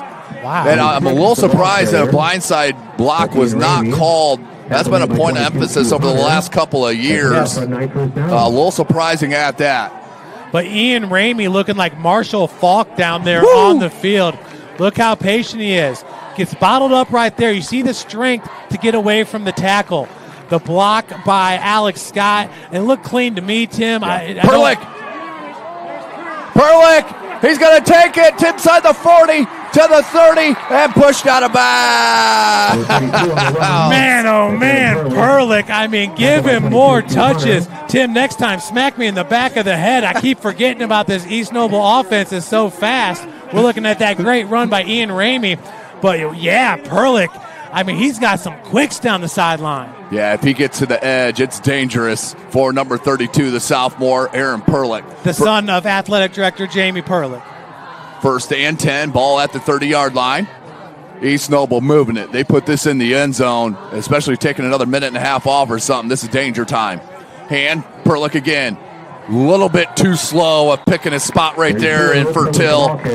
And Baumgartner in there along with Q Hunter. Yeah, no doubt. Talking about star-studded trio of tacklers right there. I mean, that's the best Snider's got to offer. And those 3 guys converged for the tackle. They said, you get me once, you're not going to get me again. Same formation. Oh, Sideline Swami just texted these 2 shy of the school record for interception. Woo! Perlick again, great blocking. Tackled, lost his footing a little bit as he went through the line of scrimmage, was actually pushed down by number 52 and Darion Clopton, the senior, but it'll bring up 3rd and 7 for the Knights. And folks, Sideline Swami, that's Northeast Indiana Game Night. He's got his publication in paperback at all the facilities in Northeast Indiana, most all of them, and definitely here at the Ike. Here's Klein in that shotgun, has Perlick on his left hip. Klein looking near side, good pressure, and sack.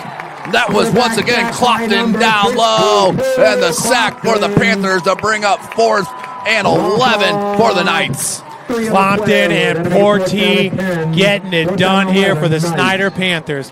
We might have time to play this one as we will try on the Anderson Heating and Air Conditioning replay.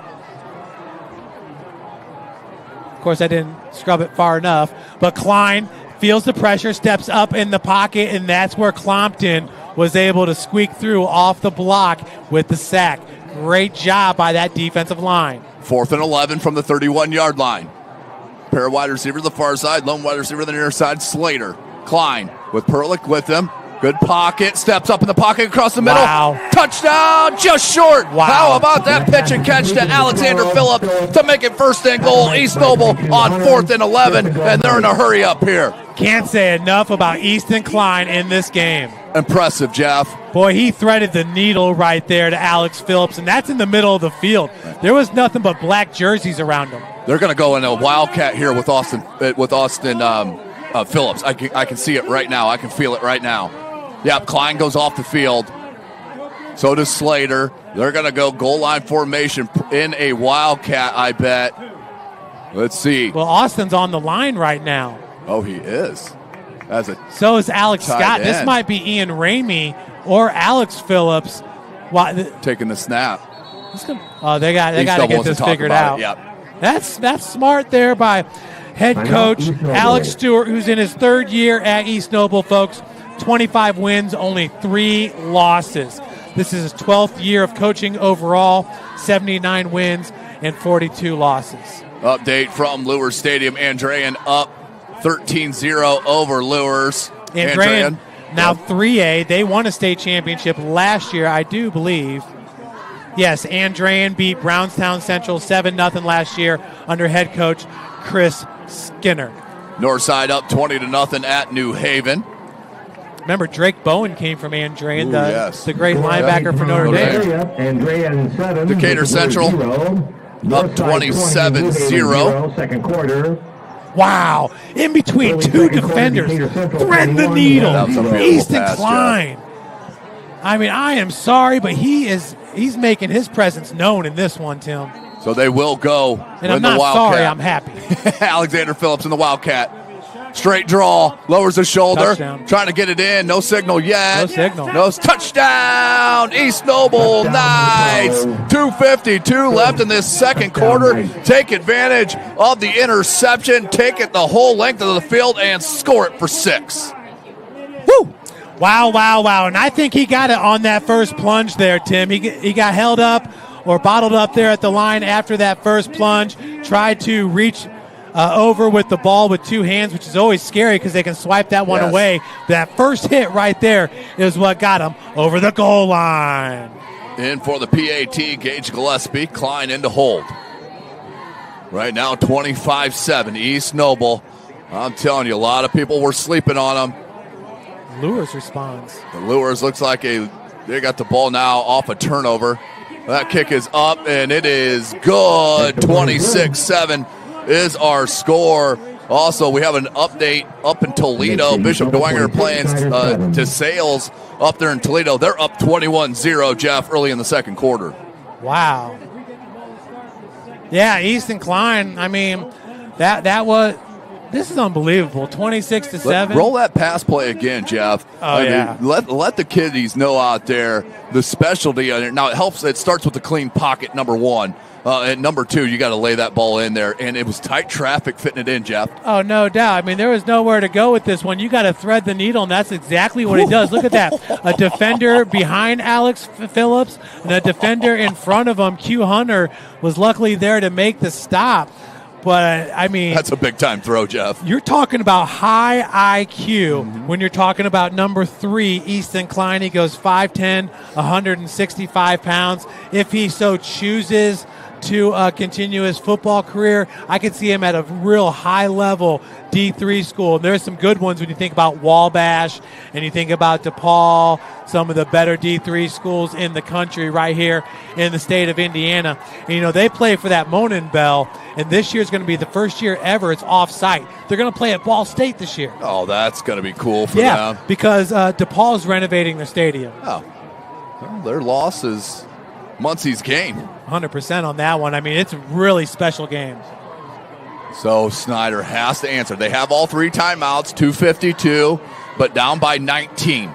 Gillespie into kick. Keaton Robinson back deep. I am not letting Keaton Robinson touch this ball, Jeff. I let anyone else besides Robinson. You think Pooch kick to the sideline again? No, they're going to go right up the middle. Robinson. He's going to take it at his own 13. Reading the lanes. Look at Phillips. Oh, my God. He set the line, shed the block, and got the tackle. The kid is absolutely tremendous. Yeah, but you know who else did a great job on that kickoff was Lucas Nyman, number 25, Tim, because what he did is what we were talking about earlier in this game. Now, you got your lanes, and you cannot deviate from your lane. It's very important on the kickoff team. But once you get down there, you have to break down and control yourself, and that's what Lucas Nyman did. Robinson was not going to be able to go to the right. He had to go to the left, and that's where Austin Phillips was waiting for him. We're good. It's 2:45, ball at the 22, first and 10. Wow, East Noble. This is a statement. Dude, I'm telling you, the amount of talent, really the only question was quarterback, and Klein is answering it. Johnson, nearly. Ramey was right there. Nearly. One thing you don't want to do is throw it back inside the field with your wide receiver heading as he was looking for Tank, his tight end, on the sideline. Cannot play that in the middle of the field. And I'm telling you, I mean, Ian Ramey, wherever number 4, Tank Pascal is, Ian Ramey's right there with him. I think number 26 has been mirroring him all game long. Now, when you talk about Ian Ramey, he may only go 5'9", but he's 190 pounds, folks. He is strong. He's as strong as a football player as you're going to find in Northeast Indiana. There's no question. Johnson has Burton behind him. Johnson flips it out. Pick! Oh my gosh, Jeff! How about Taden Getz read the swing, picked it off, and took it in for the score? What can't that kid do? That's his second defensive touchdown in this game, Tim. Oh my God. He had the scoop and score in the first quarter. That was Getz. Oh my goodness. Taden Getz. Taden Getz. Oh man. Oh, Fred's going to have a coronary over here. What a play, read, individual effort, and the skill to get it done, Jeff. I mean, Taden Getz he's better than anybody out there at setting the edge. You know, he doesn't let people get outside of him, and the wherewithal now, Getz is on the field with the snap for the PAT. Yeah. Unbelievable, man. I'm speechless. Well, that PAT is blocked. Q Hunter again. The one thing that East Noble's going to have to shore up is their field goal kicking unit. They're letting second week in a row. Yeah, come in, and that's a second block in this game. But Taden Getz right there from the defensive end position just beats the block, and that's Jamison Reed on the block. And don't feel too bad because Getz was doing this all game long against Northside. Ian Ramey was our player of the game last week, but I got to tell you, Tim, I felt kind of bad because the whole time I was thinking, it probably was Taden Getz because of how he was not allowing the Northside athletes to get out wide.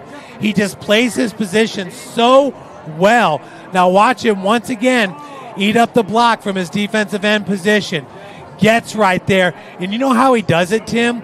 He bench presses the offensive lineman. He engages and extends his arm. He doesn't let the lineman get into his body because that's where they can grab you. Right. And you want to do that as an offensive lineman. You want to hold the guys as weird as that sounds. You can't do it out wide, but when you get into the body, you can. Right. The insides of the shoulder pads.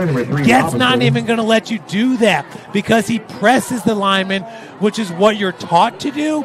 But, Tim, it's a lot easier said than done. Right. But Getz does it as good as anybody you're going to find in Northeast Indiana. We've seen it We've seen it on display here. He's first team all-conference last year as a junior. Gillespie. They want to bring it back near side. That must have been a return right, but nowhere to go. As number 40, TJ Knox with the tackle. And that's going to be pretty. I mean, he might have lost yards on that return. The ball's going to be spotted at the 11, 12-yard line. It'll be first and 10, Snider with 2:23 left in the quarter. Yeah, Knox, the starting nose guard, doing a good job. And that's what this kickoff team's doing, Tim. They're getting down the field so fast. Now, they got return right called. As you can see, the wall set up. But East Noble gets down there in such a hurry that there was nowhere to go. Right. Their coverage is outstanding. Whew.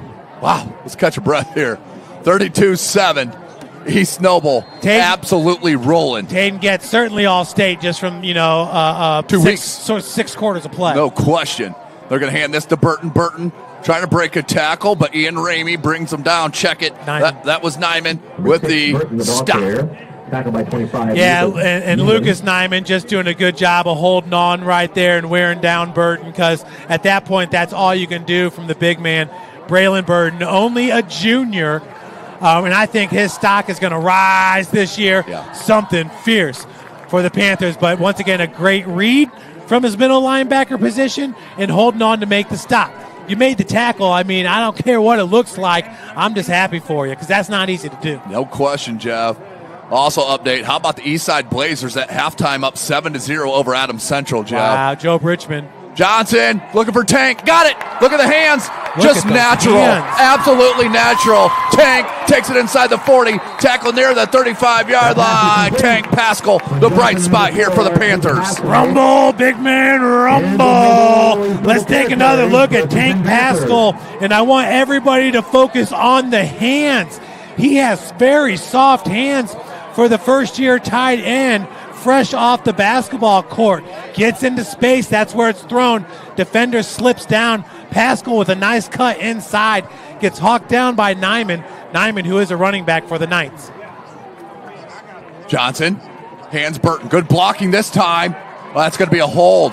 Yeah, the flag. Yeah, that number 58 for Snider, Jamison Reed, just came and tackled the linebacker, and this is coming back. That was about as obvious as you could get on a hold.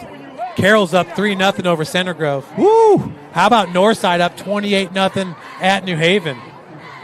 Poor New Haven, they were putting up yards last week, Tim. That wasn't a problem. They just had a hard time getting in the end zone. 1:16 left. Shout out to Wake Construction. Outstanding. Our new sponsor this year. They are outstanding.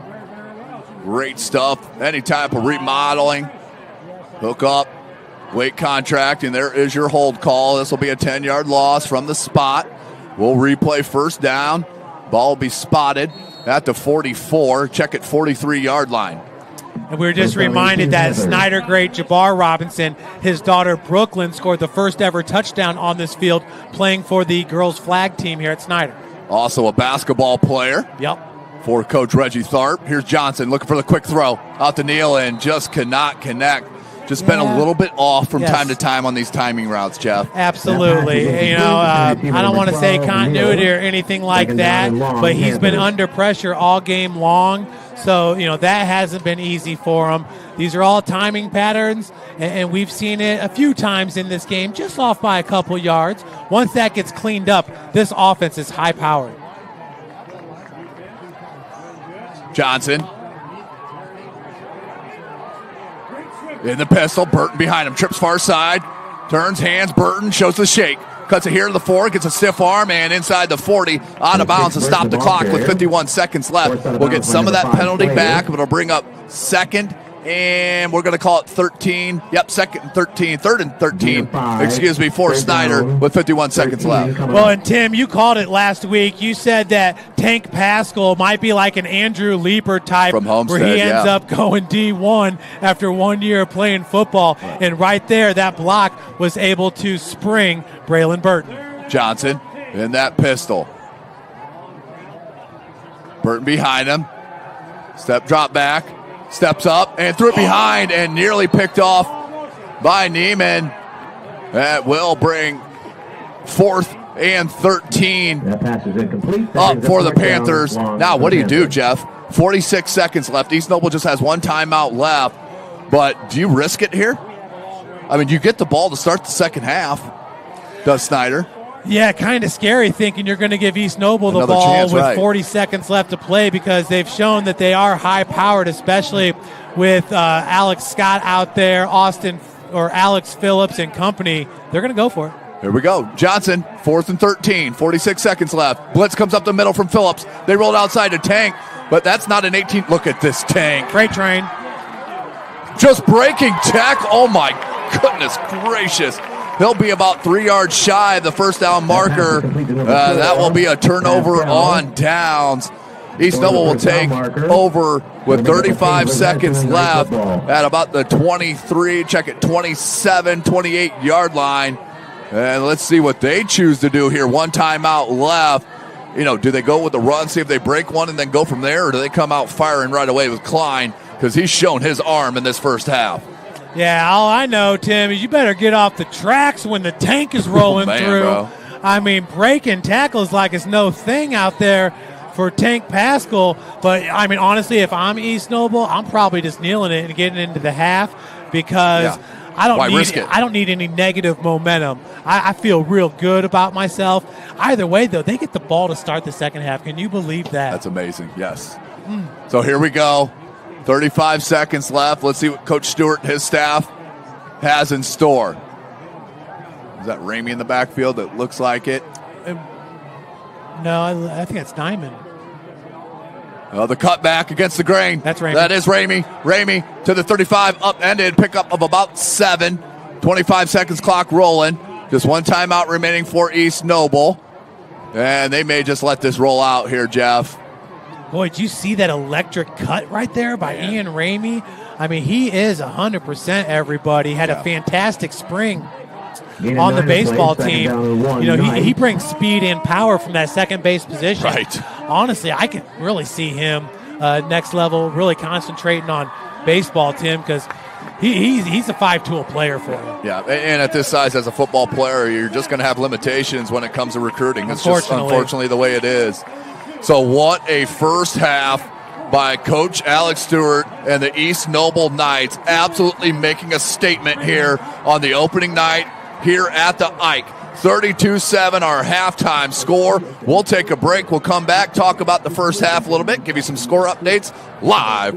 Well, we're also going to have the Snider Band for you. Snider Band, yeah. We'll let's go through a short break as the band pops on and gets their setup, and then we'll come back and let the band serenade you. We'll be right back here at SummitCitySports.com.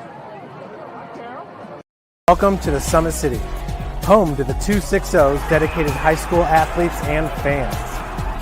Each victory and celebration captured by our cameras. Treasure the highlights from the Summit Athletic Conference this season, or complete games live or on demand.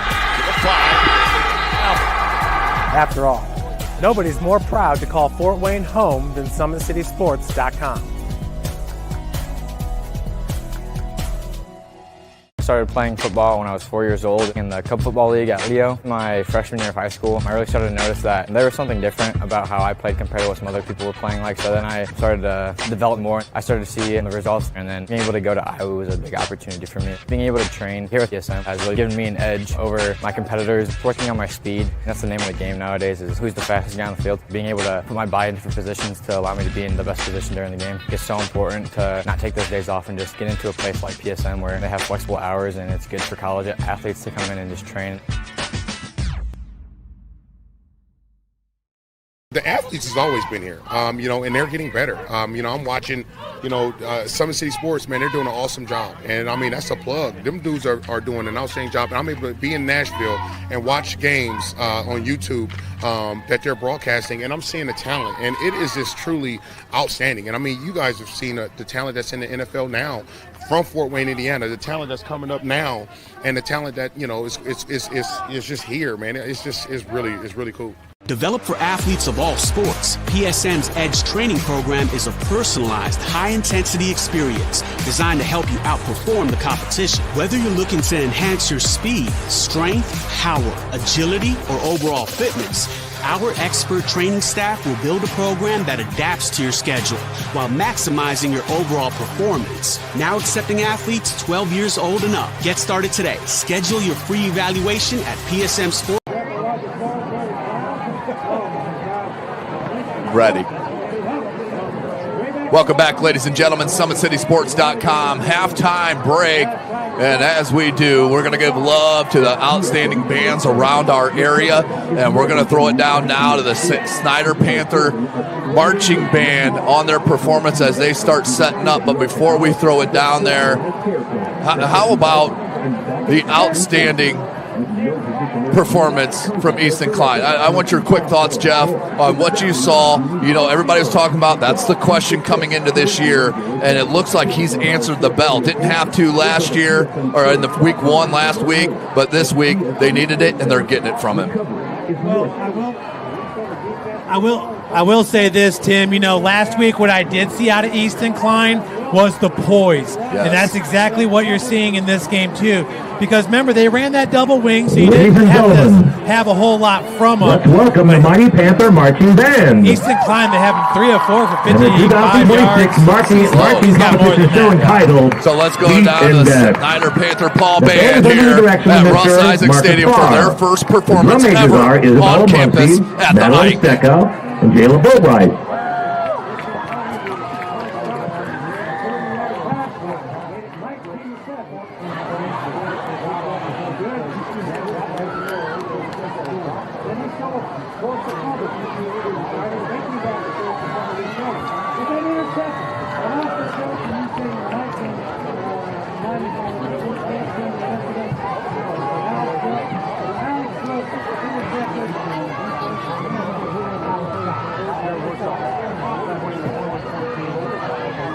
down here in the corner. Back in. That made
PSM Sports Therapy. Recovery is more than getting you back to your sport. It's about building a stronger version of you. Tremendous job by the Snider marching band here at Russ Isaac Stadium.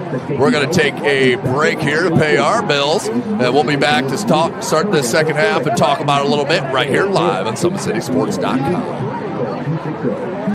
Welcome to the Summit City, home to the 260's dedicated high school athletes and fans. Each victory and celebration captured by our cameras. Treasure the highlights from the Summit Athletic Conference this season, or complete games live or on demand. After all, nobody's more proud to call Fort Wayne home than SummitCitySports.com. I started playing football when I was 4 years old in the Cub Football League at Leo. My freshman year of high school, I really started to notice that there was something different about how I played compared to what some other people were playing like. So then I started to develop more. I started to see the results, and then being able to go to Iowa was a big opportunity for me. Being able to train here at PSM has really given me an edge over my competitors, working on my speed. That's the name of the game nowadays, is who's the fastest guy on the field. Being able to put my body in different positions to allow me to be in the best position during the game. It's so important to not take those days off and just get into a place like PSM where they have flexible hours, and it's good for college athletes to come in and just train. The athletes has always been here, and they're getting better. I'm watching, Summit City Sports, man, they're doing an awesome job. And, that's a plug. Them dudes are doing an outstanding job. And I'm able to be in Nashville and watch games on YouTube that they're broadcasting, and I'm seeing the talent. And it is just truly outstanding. And, you guys have seen the talent that's in the NFL now from Fort Wayne, Indiana, the talent that's coming up now, and the talent that, is just here, man. It's really cool. Developed for athletes of all sports, PSM's Edge training program is a personalized, high-intensity experience designed to help you outperform the competition. Whether you're looking to enhance your speed, strength, power, agility, or overall fitness, our expert training staff will build a program that adapts to your schedule while maximizing your overall performance. Now accepting athletes 12 years old and up. Get started today. Schedule your free evaluation at psmsports.com/edge. At PSM Sports Therapy, recovery is more than getting you back to your sport. It's about building a stronger version of you. Our team of experts uses state-of-the-art technology to build personalized care plans that get you healthy and back in action safely. With no physician order needed, contact us directly to receive top-quality care exactly when you need it. Call 260-266-4007. Visit one of our Fort Wayne locations or go to psmsports.com to learn more.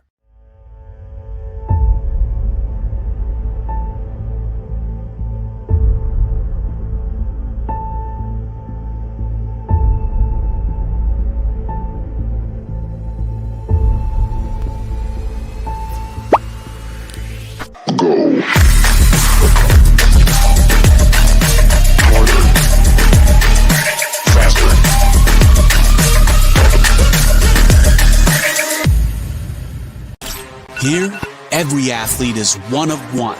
Every day is an opportunity to improve, to become faster, stronger, healthier. That's our commitment. With elite training and expert care, we transform athletes by pushing through challenges and sharing every victory.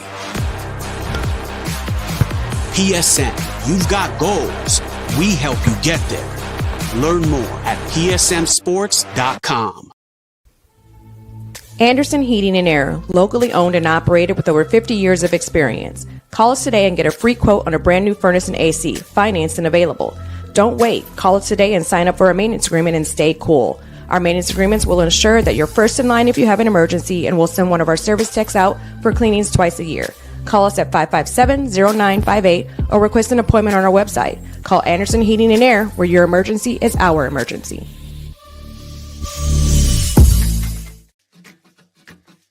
At the University of St. Francis, we believe everyone's made for greatness. Here, students are inspired to reach higher, academically, personally, and spiritually.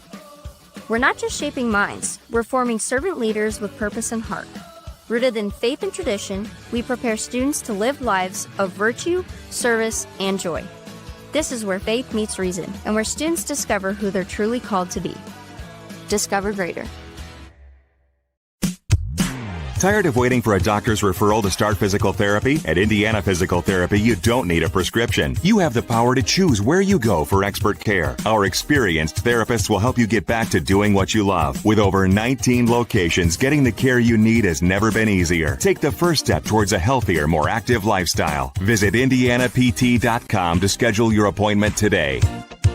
Indiana Physical Therapy, where people go to get better.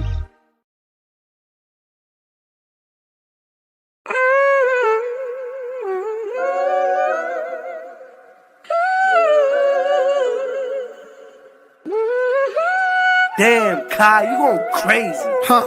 Hey, look what I did. I took every loss and then I turned that to a profit. I can't reach my goals with everybody in my pocket. I can't trust the soul, but I know pain, but I can't block it. I can't block it. Hey, look what I did. Hey, they keep hitting me like big bro, let lock in. But we ain't even locked in. We ain't even locked in. Wake Contracting, your trusted choice for complete home renovations. The heart of your home. Dream kitchens and custom bathrooms designed just the way you want them. 5-star reviews and happy customers. That's the Wake Contracting difference. Call 260-444-6081 or visit us online today. Partnership between O&E, Orthopedics Northeast, and Parkview Sports Medicine is unique because our team is taking care of the athlete in their own environment on the field. O&E is the other end of our treatment when someone actually does have an injury that requires a specialist care. We have athletic trainers, we have the physical therapists, and everyone's important. Everyone has a role to play because our goal is the same. We're just trying to get these athletes back to doing what they love to do.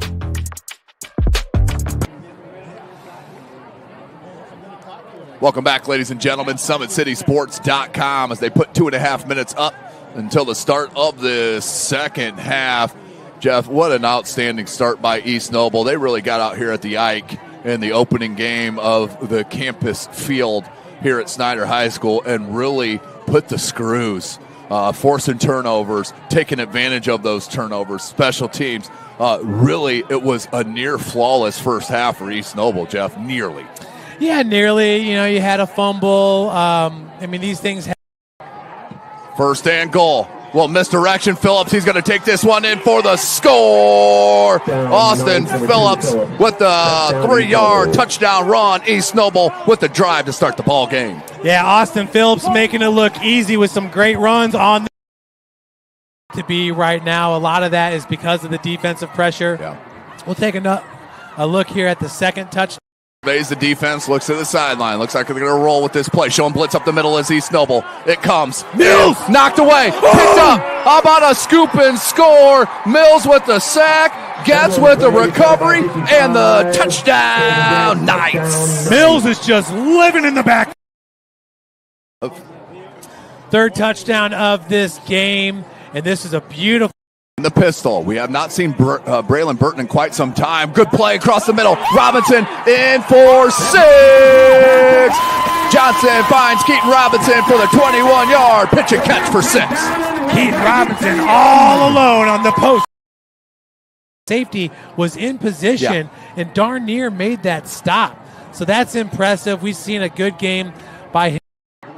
Klein looking to throw. He's got man-to-man coverage over on the near side. And touchdown. How about that pass dropped in from Easton Klein right on the money to Alexander Scott for the score. Alex Scott making his presence known in this. A cornerback and had an interception there in the first half. And as the Swami said, he's too happy. Alexander Phillips and the Wildcat.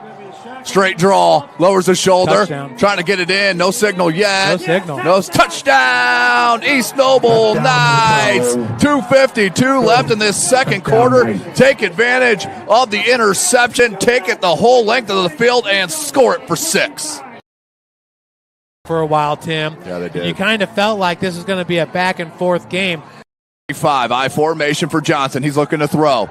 Johnson, he's double teamed out there. That's a dangerous ball. Yes. Picked. That is dangerous. Alex Scott has some of the best ball hawking skills you're going to see. And he's out on the return and is pushed out of bounds. But you can't throw it in double coverage, especially with Scott and Phillips both out there guarding the same guy. Yeah, Alex Scott, who was first. Like Jeff, he's already taller than I am. Now, this is another herder right there, Tim, because 2 wideouts.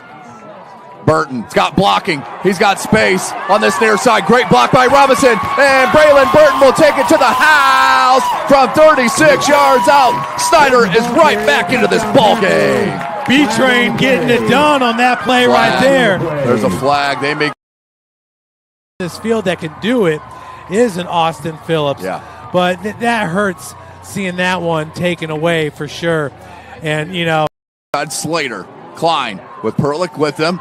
Good pocket. Steps up in the pocket across the middle. Wow. Touchdown. Just short. Wow. How about that pitch and catch to Alexander Phillips to make it first and goal. East Noble on 4th and 11. And they're in a hurry up here. Can't say enough about Easton Klein in this pass to number 30, Lucas Conley. Yeah.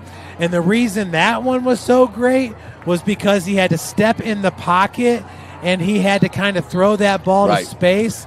Hopefully I can find it here before we start. But we are about ready to kick off the third quarter. And unbelievable, East Noble gets the ball to start the second half. Yeah, 32-7 in control. And, they put a score up on the board here, Jeff. You may see people starting to leave Russ Isaac Stadium a little early, which was not going to be expected. Before we get started, update. Warsaw hosting Northrop. Northrop finally gets to play a game. Down 21-14 over Warsaw at half. But I want to bring it up. The freshman wide receiver you're going to know a lot about. Another wide receiver I know at Northrop. People are going to say another one. Jaden Haller. He is an outstanding prospect. He does have a receiving touchdown in his first high school game as a 9th grader, Jeff. And my boy Kobe Reese with a rushing touchdown. Yeah, absolutely. Following in the footsteps of Maddox Wheel. Wow. Inside the 5. Well, I had his grandfather correct me one time. I'll never forget it. Here's Phillips, Alexander Phillips. Oh, this is a way to start a second half. He's going to angle it out wide. Can't Shovelin angle him out of bounds. Great job by Maddox Shovelin to save that touchdown. But once again, East Noble showing you they can do anything on the field, offense, defense, or special teams. No doubt, Tim. And once again, great job by Maddox Shovelin. That's the pursuit angle that he needed to take to make sure that Alex Phillips was not going to get by him. Right. Doesn't need to lower the shoulder. But Alex Phillips is having himself a game. This is the second great return by him. I mean, offensively, he's been fantastic here for the Knights, just weaving his way through the KO unit. And shout out to those guys on kickoff return with the blocking for Alex Phillips. Here comes Klein. What a half he had. 3 wide receiver set, turns, hands to Ramey. Ramey cuts it back in and is cut down by Baumgartner just shy of the 25-yard line. Looks like they'll mark him at the 27. That would be a gain of 3, 2nd and 7 for the Knights. Saw a little push right there. That was number 79 for East Noble, Adrian Montoya. Him and his offensive lineman kind of just pumping each other up out there. You got to love it, man. That the O-line unit, they're just a different breed, Tim.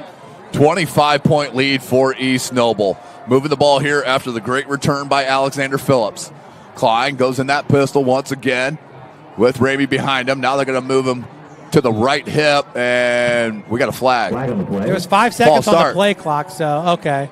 False start here on East Noble. So the quarterback or the center must have been set because there was 5 seconds still on the play clock. So that will make it 2nd and 12 for East Noble. 11:02 left to go. Andrean and Lewers. Andrean still up 19-7. That's late in the second quarter. Bishop Lewis does have the ball in Andrean territory. Here comes Klein. Puts Slater in motion. Hands. And Fertil brings down Ramey. Ramey got about 1.5 yards after contact, but brought down by Fertil. And that'll be a pickup of about 3. We'll go 3rd and 9 officially on the 29-yard line.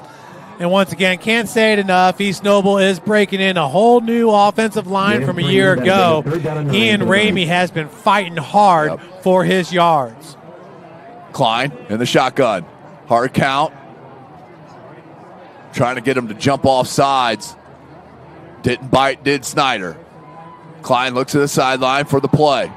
And they can do that with Easton Klein, high IQ quarterback. He'll take the shotgun. Looking to throw. Across the middle. Threw it behind his intended receiver and picked by Snider. Here's a return. And pushed out of bounds. What a interception and an errant throw from Klein. And Snider is in business. That was number 9, Travis Black, the senior. And that is how you answer if you're the Snider Panthers right there. That just added a jolt into this crowd here at the Ike. How about Travis Black?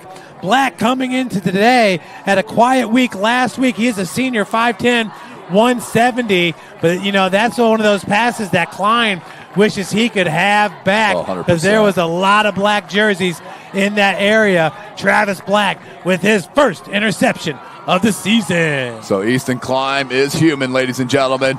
Now, let's see if Snider can answer that much-needed pick by the D and Black. Here comes Johnson. Here's a bubble and just disconnected right now with his wide receivers is Johnson. That one threw a little bit too far ahead of Robinson. We'll bring up 2nd and 10. And that's such a scary ball because Robinson's able to get his hands on it, and that's almost like tip drill right there. Right. And Snider's lucky that one of these defensive backs was not in the area to pick that one away. As a matter of fact, great job by Neal out there with the block as they were setting up that screen. 2nd and 10. Hand to Burton. Burton's got some blocking. Good block by Tank Pascal on the edge to give him another space for about another 4 yards. It'll be a pickup of about 5. Slater with the tackle. They will spot it at the 38. And it will bring up 3rd and 6. And we have Ian Ramey is down, Jeff.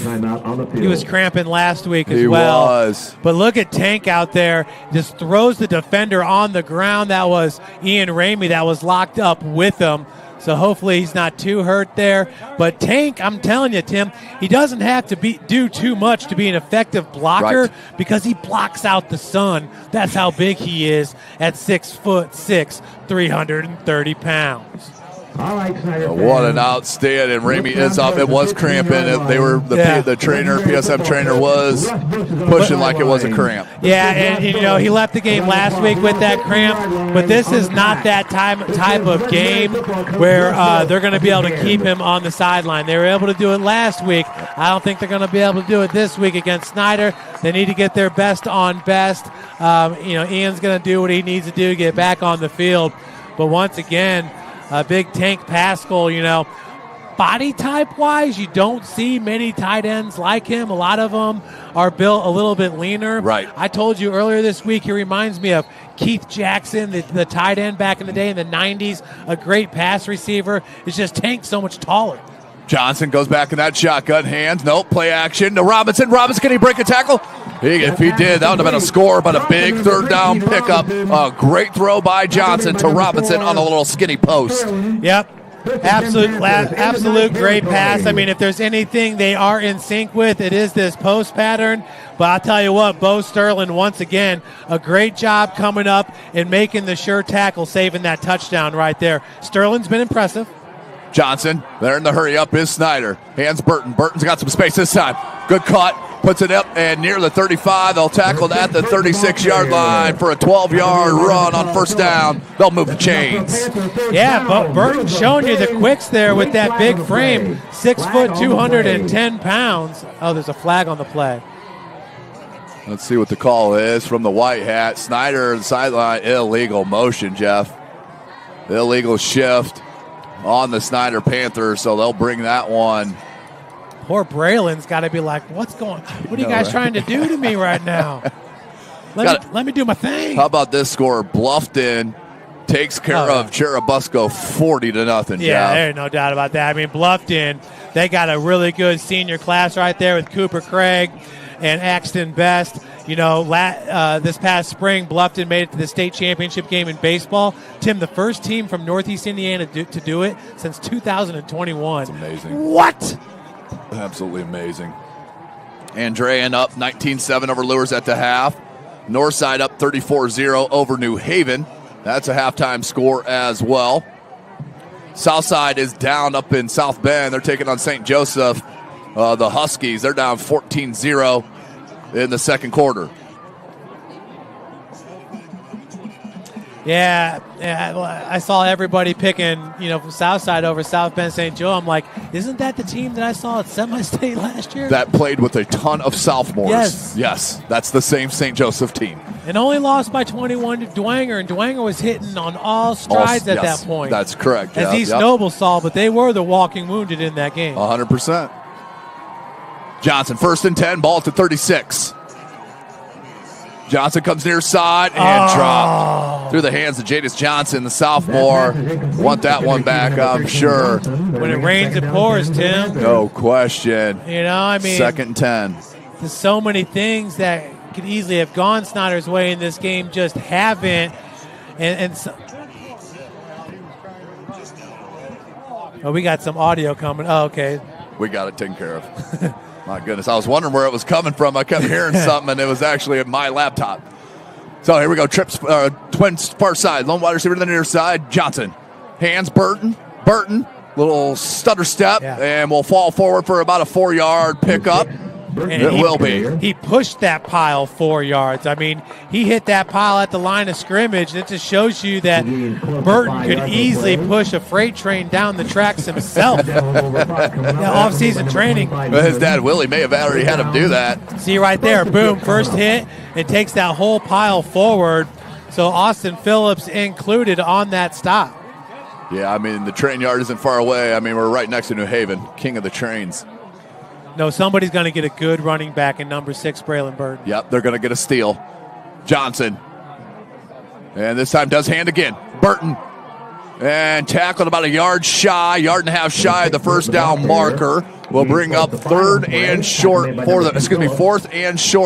for the Panthers. You got to go for it here, down by 25 points. Got to do it, Tim. And once again, a great job here by the middle linebacker, Lucas Nyman. You can see him. He's the left inside linebacker. Right there, feeds off the block. And yes, he's late on the tackle, but slowing up Braylon right there was very beneficial for his teammate, Alex Phillips, to make the stop. A little sneak with Burton. Nice little quick hitter on the handoff. I really like that play design and execution from the Snider offense. Well, now we know. In goal line situation, number 6 is going to get it, and good luck is all I got to say. Stopping the 210-pound running back. Now, he's only a junior, Tim, so those college coaches need to get on him. Right. Lickety-split and show that love, because this is where you can build that relationship so that going into Braylon's senior year, you might be lucky enough to have him on your squad. 1st and 10, ball to 40-yard line for the Panthers. Burton stays in the backfield behind Johnson. And, the wide receiver went too early. Just cannot have that happen. That was Clapper on that far side. Just left before the snap. And the reason I'm saying that is because Burton has the body type. He can easily put another 10 pounds on. Easy. I think I accidentally called him 220 on Wednesday, but he's still up 30 pounds. His dad was a big guy. I'm sure he's not going to be mad about you saying that. Probably not. Nobody would be. But, we talk about that 92 championship team. Demetrius Burton was the fullback for Courtney Davis on that squad. So it's in the blood. A lot of wealth of knowledge here sitting next to me, and Jeff Mahoney. I'm Tim Atkinson calling your play-by-play. Pat Rice at the top with the camera work. Here's Johnson looking deep. Wasn't there. Goes across the middle. And Neal is pushed out of bounds. He's going to be at about the shy of the 35. They're going to mark him at the 36-yard line, Jeff. That'll bring up second down and about 7. They're going to call it 6. Second and 6. And a great job by our cameraman, Pat Wright, as always, the best in the business, giving you the good looks here. And that's a nice find to Josh Neal, who gets upfield, and now we got second and manageable. Good job by Johnson, too, to let that route develop there. As we got second and 7. Second and 6, excuse me. The hand, Burton, and nowhere to go that time. Nice tackle by number 15, Henry Prater. Another one of those outstanding sophomores for East Noble. Yeah, and he's another one of those guys that can play running back and play linebacker for you. He's definitely interchangeable. And, against Burton, you have to hit him in the backfield. And that's what East Noble's been able to do at times. Actually decently consistent in this game. So great job by Nyman and Prater getting in the backfield. 3rd and 6 for the Panthers. Big third down play. They're going to go for it no matter what. So 4 down territory. Johnson turns, looks for the quick one, and then goes across the middle. Robinson knocked away. That was no catch. How about the contact there by number 4, Bo Sterling, to knock that away, or that would have been a first down, Panthers. Outstanding pass defended by number 4. We've been calling his name all night long. He was he was the DB on the backside during Alex Scott's interception that helped make that play happen. But, Tim, he's got that closing speed. Yep. More importantly, he's in the right position all the time, and it doesn't hurt that he's at least 6'3" out there. Yeah, that helps. Big 4th down, 4th and 6 for Snider. Showing blitz off the edge with Perlick. Johnson rolls. Diamond. Hit as he throws. Robinson was wide open. They lost him. Did he have a foot in? He did. What a big first down pickup on 4th down for Snider, moving the chains when they absolutely had to. Yeah, huge play right there. Johnson stepping up on this drive for sure, Tim. And you know what? He's had a hard time getting time there in the pocket, so they're going to roll him out to the right. Nyman still puts the pressure on, but that's Max Johnson right there sticking in and taking a hit. Yeah, he got smacked as he threw that ball. Great job by the senior. Lost his footing, did there. Buchanan will get about a 1-yard pickup. 6 minutes left. They'll bring up 2nd and 9 here in the 3rd quarter. Yeah, I mean, he definitely got smacked, but he's been getting smacked all game long. Max Johnson is a warrior, Tim. I mean, he's taking these hits, shrugging it off, and getting back up. Player down here. That's the outstanding sophomore and Aaron Perlick. That is why we have the chance here. How about the big-eyed fish who's been around Northeast Indiana area for generations? Enjoy the best fish in Fort Wayne in a family-friendly environment at the Big-Eyed Fish. Tom Seal Tire has been servicing the Fort Wayne area for over 40 years. They'll help you find the perfect tire for your vehicle and other auto repair services. At Ottweiler Contracting, we invest in our customers by providing peace of mind through the entire process from bid to build. Visit OttweilerContracting.com. Jolly Law Firm is the area's best criminal defense firm, helping defend the accused from the government. Whether facing an OWI or any other criminal accusation, Jolly Law Firm is your best defense. Sioka Cleaning and Restoration, providing commercial cleaning services including janitorial, water damage, and state-of-the-art disinfectant services throughout Northeast Indiana. Online degree programs at the University of St. Francis are built for convenience and flexibility. Most degrees can be completed in 12 months. Visit online.sf.edu. Specialist in design, build, mechanical, and refrigeration. Visit tjwindustrial.com. The 12,000 Hoosier men and women with Labor's District Council and affiliated local unions that build Indiana. We are LIUNA. When an injury is keeping you from the sport you love, PSM Sports Therapy is here to help you move forward with no referral required. Go to psmsports.com to learn more. PSM Sports Therapy, we know athletes. And, of course, tonight's broadcast brought to you by Summit City Sports. Follow us on X at 260 Sports. Like and follow our Facebook page, Summit City Sports. And be sure to subscribe to our YouTube channel. Hit that notification bell to be notified of all our live events as they do happen. There's a lot of them, Tim. There's a lot of them. Over 600 last year. Hello. That's just high school. And, yeah, that's not including our tech or MVP basketball or any of those such. Any of the contracted work. Here's Johnson. Johnson looking for Robinson. Robinson pulls it down at the 10. Knocked out of bounds by Scott. But it will be, I think they're right at the chains. Let's see. They are going to give him a first down. First and goal from the 6 here. Jeff Snider's in business. Yeah, and what's nice about this, Tim, is they're going to the air very often, which they need to do. They need to conserve as much clock as possible, but this is going to make it deadly here when they're showing pass, pass, pass. When they eventually go back to Buchanan or Burton, it's going to make it that much more effective. First and goal, Johnson. Hands to Buchanan. Buchanan bounces it near side, and he's going to get in for the score. 6-yard touchdown run from number 28, Amari Buchanan. And Momo's changing direction here, Tim. Snider's feeling themselves right now, and rightfully so. It has not been easy for East Noble keeping up with this offense all game long. And here the Panthers put the 6 in. Great cut outside, and what they were able to do on that one was box up all those linebackers. Great touchdown as Panthers get back on the board since the first half. And for the PAT is Maddox Shevlin. He was perfect on the first one. Goalkeeper on the soccer field as well. Shevlin. Good snap, good hold, good kick. It is good. 32-14 with 5:36 left in this third quarter. Snider had to answer, and they did. Now the key is, Jeff, can they get back-to-back stops? That's been the issue. Yeah, no doubt about it. I mean, Easton Klein wishes he had that one back there, that interception. You know, you can say the same thing for Max Johnson in the first half. Johnson was the interception that Scott had at the goal line back. So some swings. You know, Snider in the first half really shot themselves in the foot a little bit more than I'm sure that they would like to have, obviously. You know, we saw it with some of the missed assignments, blocking-wise. I mean, you got 2 defensive touchdowns, does East Noble.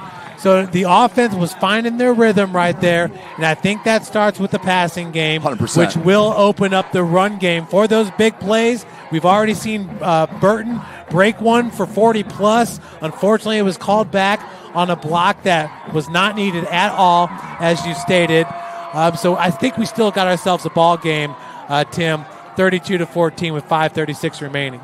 And the naysayers, y'all need to calm down. First 2 weeks are non-conference matchups. Yes. They don't mean anything except seeing where your team is at and what you need to improve. The conference starts next week, which then leads into sectionals. That's when you start playing. Obviously, you want to win the first 2 weeks. Nobody wants to lose, but it's more about progression in these first 2 weeks. Although the SAC is a little silly now. I mean, Northside's not going to play Dwenger or Carroll, so it's hard to tell who's the real champion. He's going to take it at the 5. That's Alexander Phillips. Wants to cut it back. Great tackle. There you go. And the open field by number 22, Q Hunter. Yeah, I mean, they are responding. They are answering the call right now. You know, there was a string of, I don't want to say mistakes, but mistakes and just unfortunate things that happen. And when it rains, it pours, as I was talking about earlier. But that can be reversed. And they're starting to get some momentum right here. Hunter was able to beat the block of Knox there and make that stop. So 1st and 10 for East Noble. This might be the most important defensive possession for Snider here. Cannot allow them to bounce back and up you one. No, they're down by 3 scores. Right. I mean, 3 touchdowns right now. 32-14, ball at the 25. Check it, 24-yard line. 1st and 10. They're still lining it up. Yeah, the ball's at the 24. The first down marker's sitting at the 25. Maybe that's just my angle. Klein in the shotgun, turns, hands. That's Phillips, bounces it. Can't get that. Phillips over the 30 and push out of bounds and still stayed on his feet. Wow, took a big hit from Baumgartner and still on his feet. I mean, how on earth do you bring this man down? Tim, this is a hard fall. What was it, gain of 8 on the play? We'll see if we can get this Anderson Heating and Air Conditioning replay in. But wow, Austin Phillips as advertised. Here comes Klein once again. Phillips Makes the first one miss, makes the second one miss. Wow. Now he's got an angle, gets a great block on the edge, and then pushed out of bounds inside the 45-yard line. Great run, great bounce, and a nice block from Alexander Scott downfield as well. I mean, Alexander Scott can do it all, Yes, but he can. Austin Phillips is really taking it upon himself to get his team back in this game. He feels the momentum swing, and he's not having it, Tim. Right. I mean, he is Yeah. answering the call. He is a man amongst men. And I'll tell you what, I mean, you don't see – he's like a Jalen Smith type player.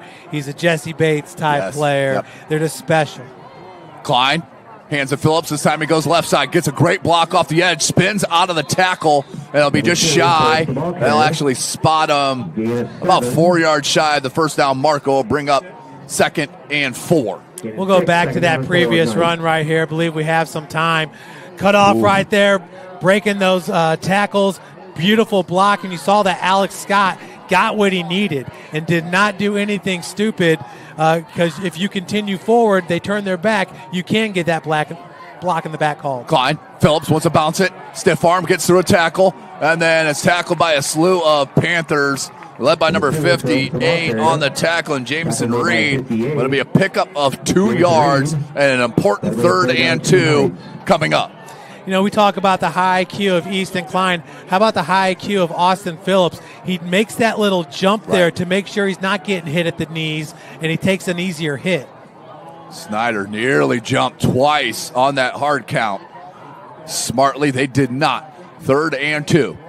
Klein, he's going to go under center. Nope, he's going to back out, just talking to his line. Phillips, this has got to go to him, right? Austin Phillips. Snider knew it too, and he's short. He's about a yard shy. That's going to bring up 4th and 1. Great defensive play in the middle of that line. I'm going to take us back to the previous play. Watch right here, Tim. See how he leaves his feet? Because he had guys coming in at his knees, at his shins, and he actually preserved himself on that play. Here we go. 4th and 1. They're going for it. East Noble, the keeper, and tackled from behind. Who else? Braylon Fertil with the tackle and a loss and a turnover on down. Snider's in business. Big time play by number 1. Boy, he's got that jersey number for a reason. Darn right. Fertil, one of the best in the area, and he has been for a while now, folks. Easton Klein, he's going to the strong side of the line, and that was Fertil from the backside, tracking him down, showing the athleticism and the speed. I mean, they're stepping up right now. Yeah. Snider goes down and scores, and then gets a 4 and out. Let's go. Here we go. Snider's offense comes out on the field. Johnson running the show. Can they put a solid drive down to here together? This is a game-changing drive right here. 3:29 left. Ball at the 36. Hand Buchanan. Buchanan makes the first one miss, and then the second one comes up, and a nice hit by Alexander Phillips. But it'll be a gain of 3. A hard-fought 3 yards for Buchanan. I hear what you're saying, man. Alex Phillips looked like his brother Austin Phillips finishing on that tackle. My goodness, coming up from a safety position. Boom with the big stick. 2nd and 7 for the Panthers. Clock rolling at 3 minutes. Johnson has a wide open wide receiver. Hit immediately. And that'd be a pickup of about 3. That was, I believe, Prater with the tackle. It was. Yeah, and once again, great job of getting rid of the ball quickly. And how about Buchanan looking nice in this game? Had the Panthers' last touchdown, coming in as a second-string running back, but he's very elusive, Tim. He does a good job of seeing the field like Uriah Buchanan did as well just a few years ago. Now, that's a scary pass, but he holds on to it and gets a gain of 3 yards. We got an official timeout on the field. Number 5, the senior Jack Slater. Looks like he's cramping as well, and unfortunately the first 2-3 weeks of the season when it's still hot out, players aren't going to have their body used to the live game action. You know, you see a lot of cramping. We saw a lot last week and a lot now. We do have an update. St. Joe, South Bend, still up 14-0 over Southside. Northrop does answer with a touchdown. They're down 21-20 as the PAT was blocked. Oh, my goodness. Shows you how important that stuff is, and that's something that East Noble is going to have to clean up going into NE8 play. And South Bend did score, Jeff. They're now up 20-0 over Southside with the PAT forthcoming, and it is good. So 21-0, Southside is down to St. Joe South Bend. Well, 2:44. I mean, Snider's been able to do a lot of positive things in the last 4 minutes of play. If they can keep that going into the fourth quarter, we're going to have a barn burner. 3rd and 4. I formation. This has worked for Snider. Johnson under center. That looks like Buchanan dotting the I. They're going to go reverse. Faked it. Throwing it. Johnson has a man wide open. Caught inside the 20. Touchdown, Caleb Clapper on a beautiful play action from Johnson for the score. A home run ball. Clapper with his second touchdown of the season. Outstanding job by Johnson. That was Steve DeBerg-esque right there on the play fake. And not only the running back play fake, the reverse play fake as well that stopped the defense and got the player open as we have another East Noble player down at around the 5-yard line. A 68-yard touchdown pass, Tim. And now they're only going to be down 2 scores. Look at Clapper getting behind the defense. 4-6. I mean, that is so impressive. Caleb last week had 1 reception for 10 yards with a touchdown. How about 2 weeks of game action and 2 touchdowns? Impressive. Hey, this is a whole new game now, Jeff. Absolutely. 32-20. Is Snider talking about it right now to go for 2? I bet they're going to go for 2 to make it a 10-point game, a 2-score game with a field goal and a touchdown because they have a kicker, as they normally do here at Snider. It's one of the Fort Wayne Community Schools that consistently has kickers. But Snider, I mean, what a great play call, because when you come out in the I formation and you got Portee in there at the fullback, I mean, these linebackers are sniff and run, and they know they have to respect the lead block of the starting defensive end. And, you know, suck that second level up, which crept up the 3rd level. And shout out to Clapper. You know, that was a great play all the way around by Max Johnson. And where he was off a little bit in the first half, boy, he's been on in the second half. There is no doubt. Whew. Here we go. 32-20. Going for 2. Johnson has Buchanan. Trips or bunch to the far side. Johnson's going to roll. He's got a man open. And got the feet down. Why not? Let's give it to Clapper again for the 2-point conversion. We got a 10-point game with 2:23 left. Yeah, and that's smart right there. So now instead of needing 2 touchdowns, you're only down by 10. So a touchdown and a field goal would actually tie you up. So if you're wondering why go for 2 in that situation, because head coach Kurt Tittman is in his 18th year. Russ Isaac's been with the program for, over 40 years, almost since it's begun, maybe since it's begun. And, I mean, these guys know a few things about winning football games. A lot. You can see Coach Isaacs down there talking with his assistant coaches. I mean, they were down by 3 scores. They were down by 18 points. They were not scared at all, Tim. Oh, and by the way, Alex Scott, that interception, the 15th of his career. Oh, man. Just 2 shy of the school record. So who was the safety at Columbia City over the past couple of years? I think he graduated last year. Yeah, Stratton Fuller. No, the safety. Not Fuller, but the other kid that had 4 picks in 1 game. Gosh, that wasn't Stratton Fuller? It wasn't Stratton Fuller. No, that name is always on the front of my mind. Is he still at Army? I believe so. Nice. He's got a brother on the team now. Yep. He's a sophomore. I think his first name's Braxton, I want to say. Update from Wayne. They do get on the board, but down 33-6 over to Decatur Central.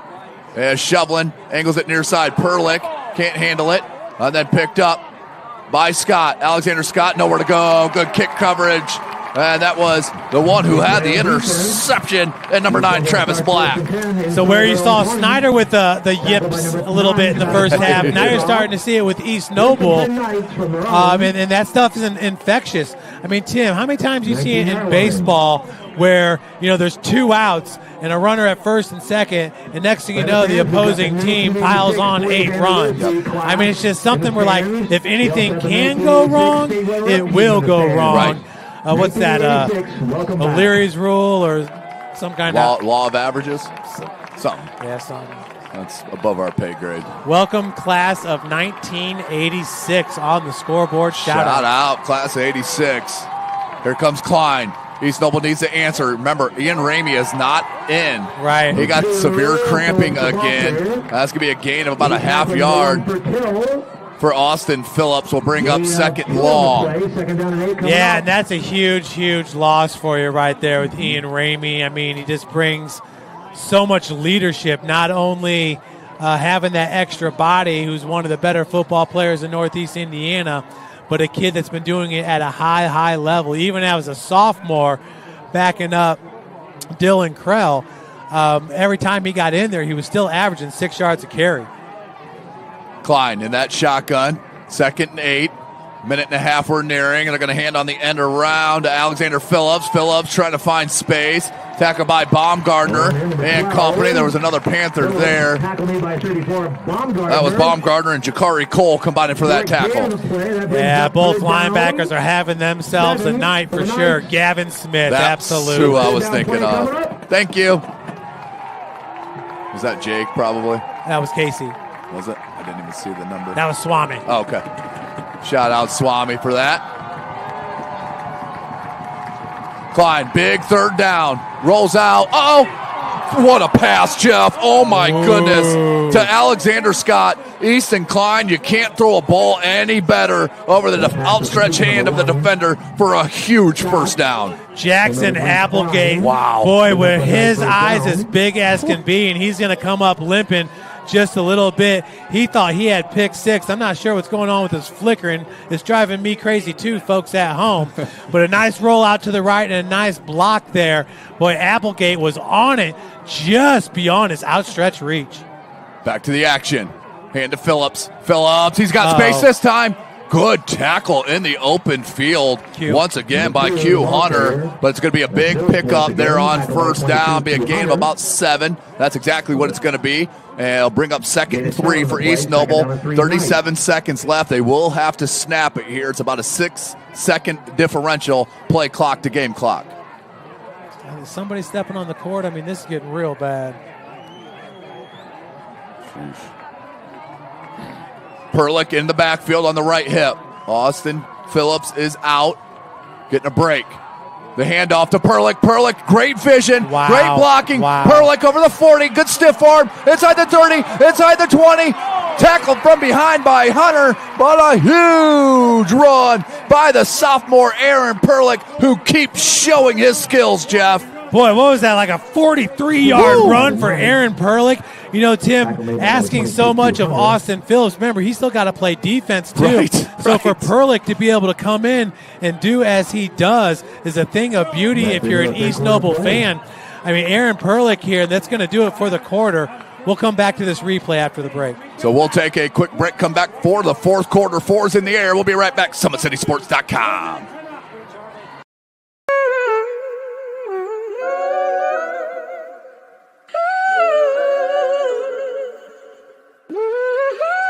Damn, Kai, you going crazy. Huh.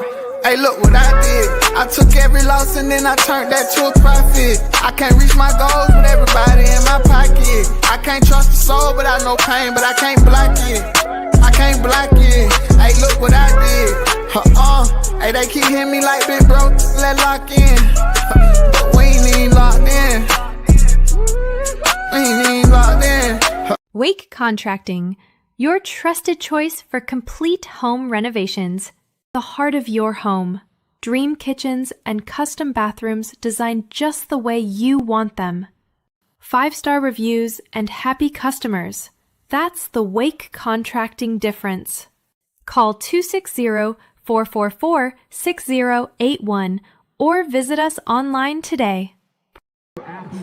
Welcome back, ladies and gentlemen. Fourth quarter action is upon us here from Russ Isaacs Stadium. First home game on campus for the Snider Panthers here on the corner of Reed and Vance. Where else would you want to be? As I'm saying, there's thousands of people here that have that same idea. This is about as many football fans that I've seen at a game that wasn't a playoff game in quite some time. Big shout out to the showing of the community here for Snider, Jeff. Yeah, and East Noble also coming out and supporting, helping to make this a great atmosphere. Yep. But check out Aaron Perlick. The hole wasn't there, busted out wide. Look at the stiff arm, breaking those arm tackles right there. He got caught, just tripped up by Q Hunter. Q Hunter showing you the greats that he possesses as a junior safety. We saw that last year, the flashes of brilliance from Q. But Aaron Perlick is a name you guys are going to want to remember. Yeah, he's going to be said a lot, so we'll help you. First and 10. They're going to go with that shotgun tight formation. And it's a wildcat with Alexander Phillips. And he's going to pick up good yardage. Pile still moving, Jeff. He's going to get about 7 yards there.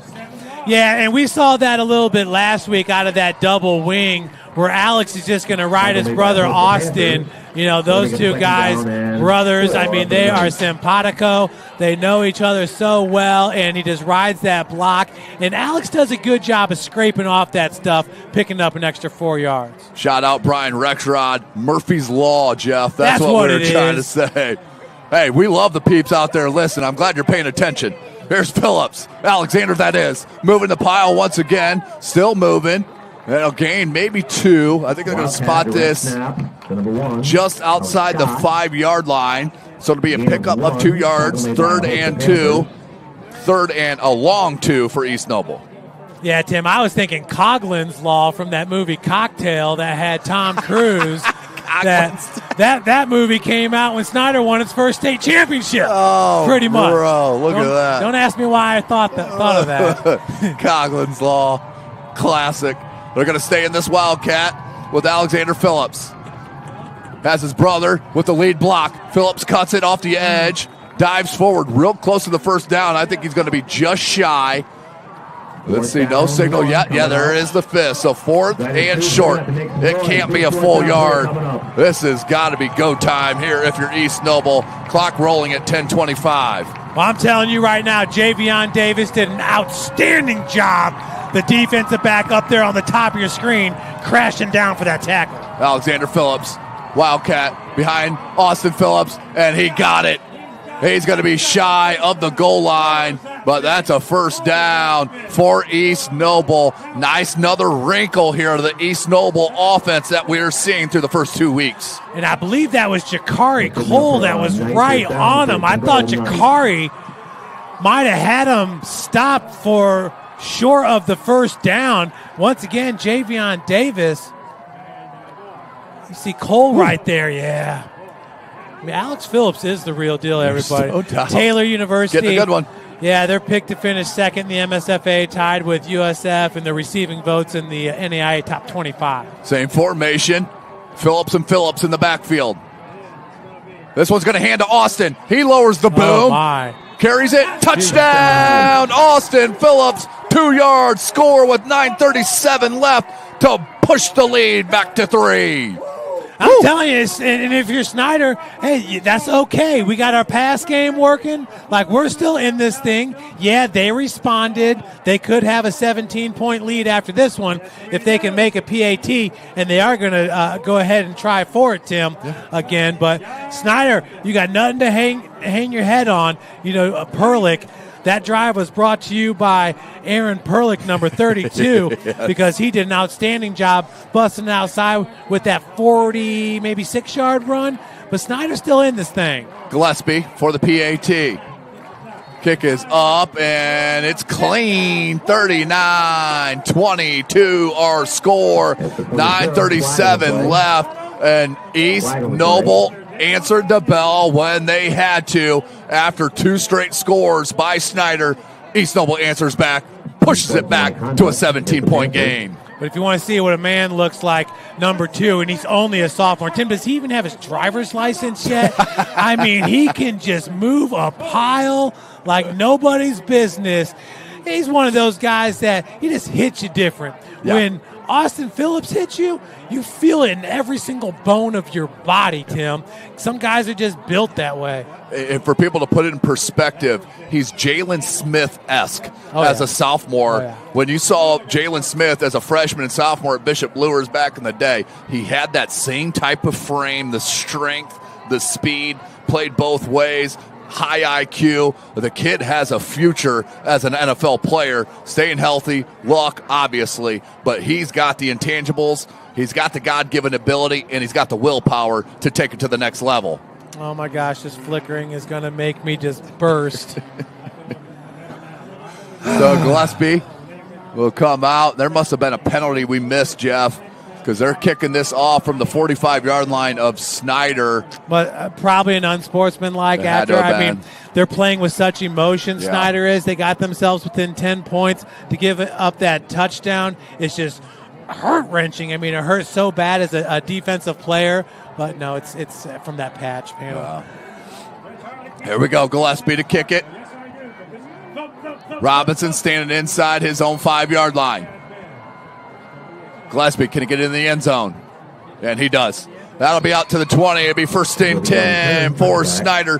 9:37 remaining in this fourth quarter. Snider has to answer, Jeff, and they have to answer in somewhat of a quick fashion here and get the ball back, running out of time.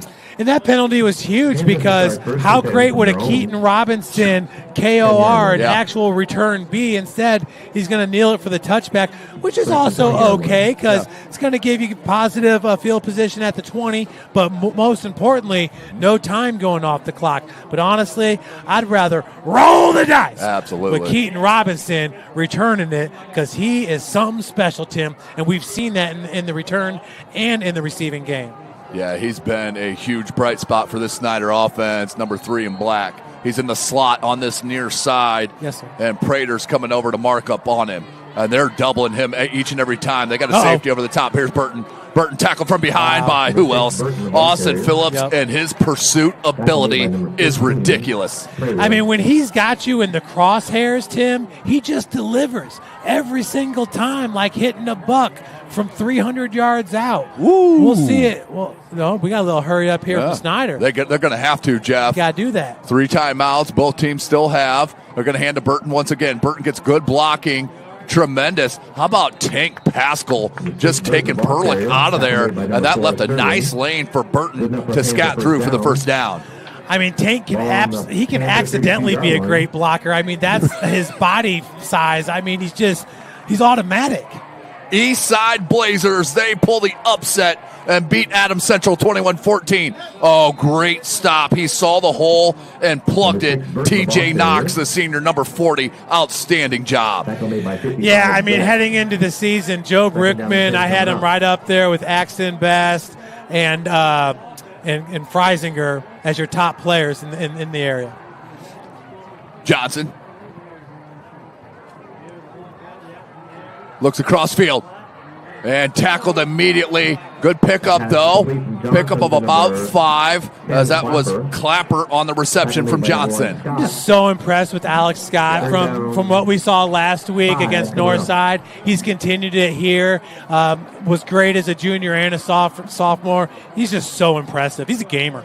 Huge third down play, 3rd and 5, nearing 8 minutes left in this fourth quarter. Johnson. They're showing blitz with Phillips. He comes and batted it away. Oh, my goodness. The IQ, the timing, the read. How about Austin Phillips, number 7th player ranked in the sophomore class in the United States?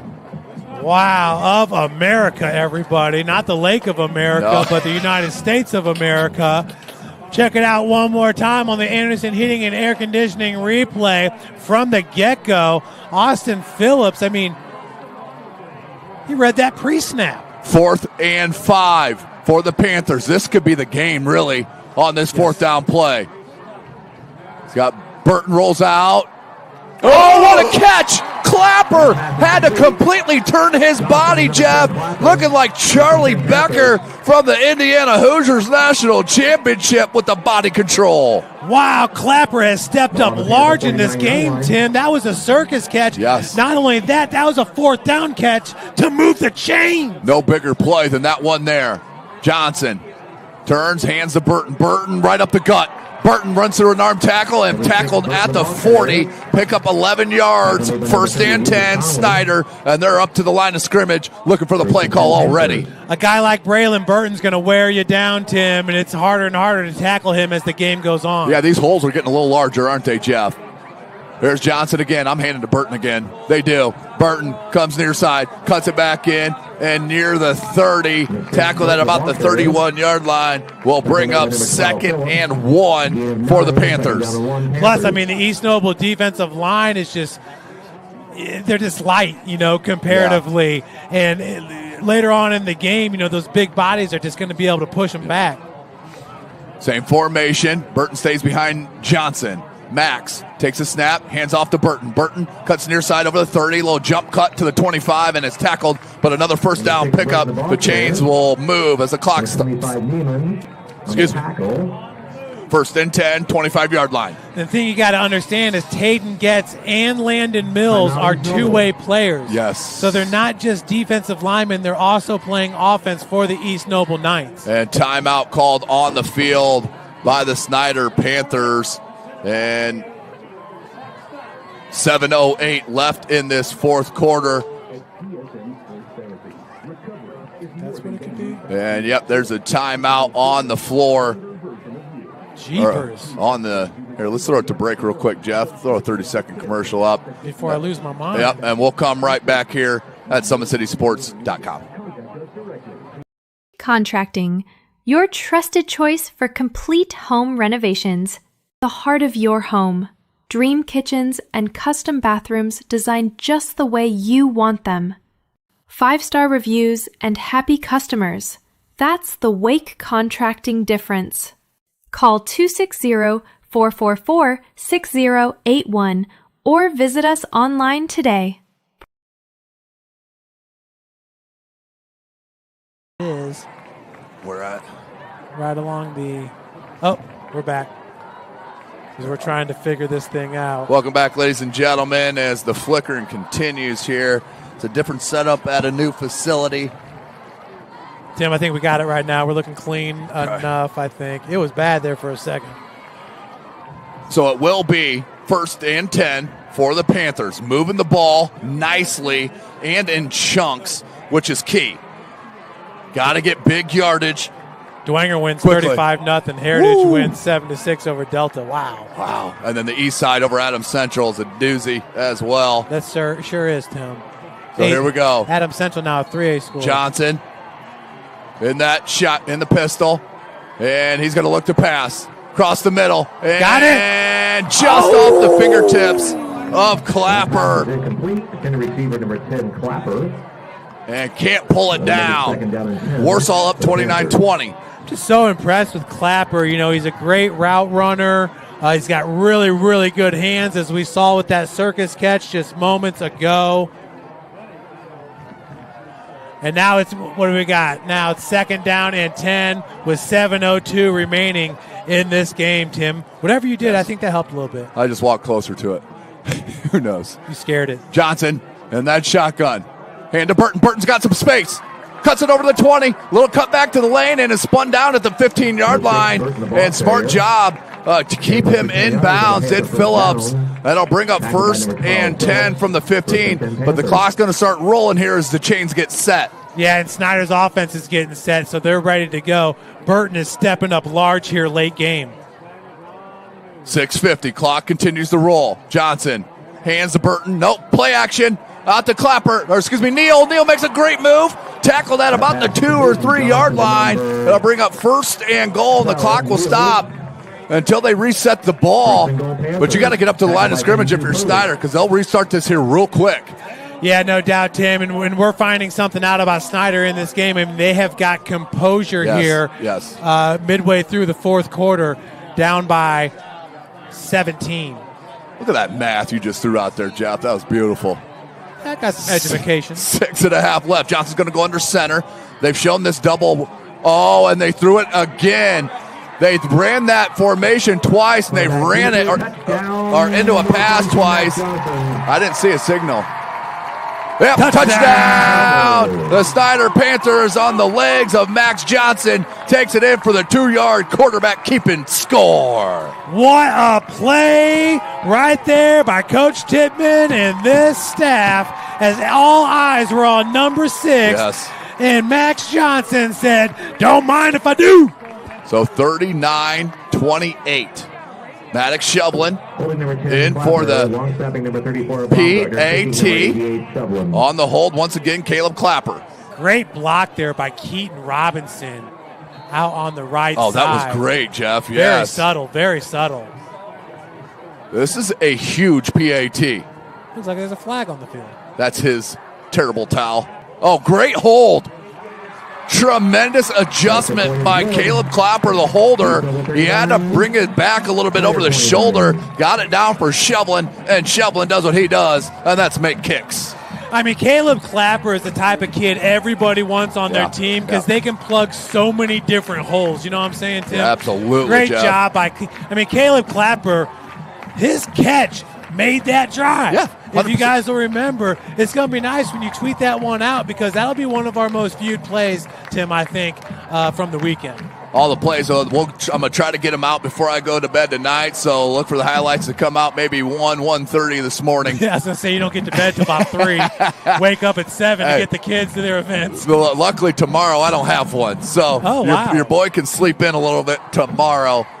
But, hey, now, Jeff, is onside? Or are you kicking it deep? You got 3 timeouts.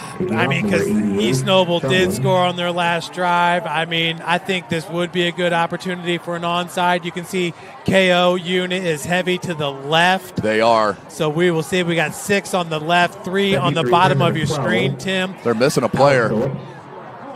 There he goes. Here's a 4th one now here on the near side.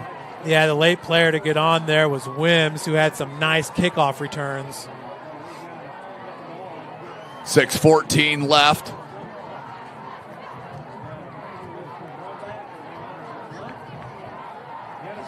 And back deep is Alexander Phillips. But you got to believe East Noble's ready for this onside if it were to happen. I mean, it does look like they got their front line hands team in. Well, Tayden Getz is in the middle. He's already got a scoop and score and an interception. And a pick. Yeah, he's got good hands. We got Austin Phillips there as well, and they are going to kick it deep. Alexander Phillips, he's dangerous at his own 8. Looking for the crease.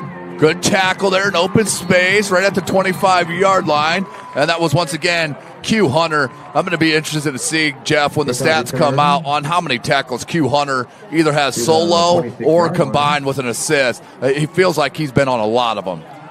Yeah, there's no doubt about it. I mean, the big names on this Snider defense have stepped up. We saw that with Fertil as well on that 4th down stop. So this is going to be interesting right here because, hey, another 4 and out. Yeah, they're in business. They're in such business. I mean, Snider has been the better team in the second half. Here we go. 6:08 left. You got to put the ball on the ground. I would expect to at least get the clock to start rolling here. 6:08 left in it. Ball's at the 25-yard line. Perlick, maybe a yard, but not much at all. I'm wanting to go to number 32. And it's hard to say the better team. It's just things did not exactly go Snider's way in the first half, and things have not exactly gone East Noble's way in the second half. I mean, I think these are 2 very evenly matched teams. I agree, Jeff. I agree. The biggest difference being East Noble's so young. Yes, they're playing a ton of sophomores, as we've talked about throughout this broadcast. Klein hands. Could not see who in their running back that was. I believe it was Perlick again. It was Perlick. Perlick, tackled by number 1, Scott. And Snider's going to take a timeout here with 5:31 left in the 4th quarter. That's their first timeout of the second half with 5:31 left. Down by 10. As we'll go ahead for a quick break and come right back for a big 3rd and 7 for East Noble right here live at SummitCitySports.com.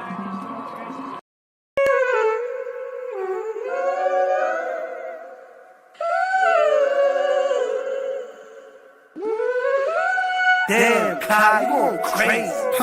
Hey, look what I did. I took every loss and then I turned that to a profit. I can't reach my goals, but everybody in my pocket. I can't trust the soul without no pain, but I can't block it. I can't block it. Hey, look what I did.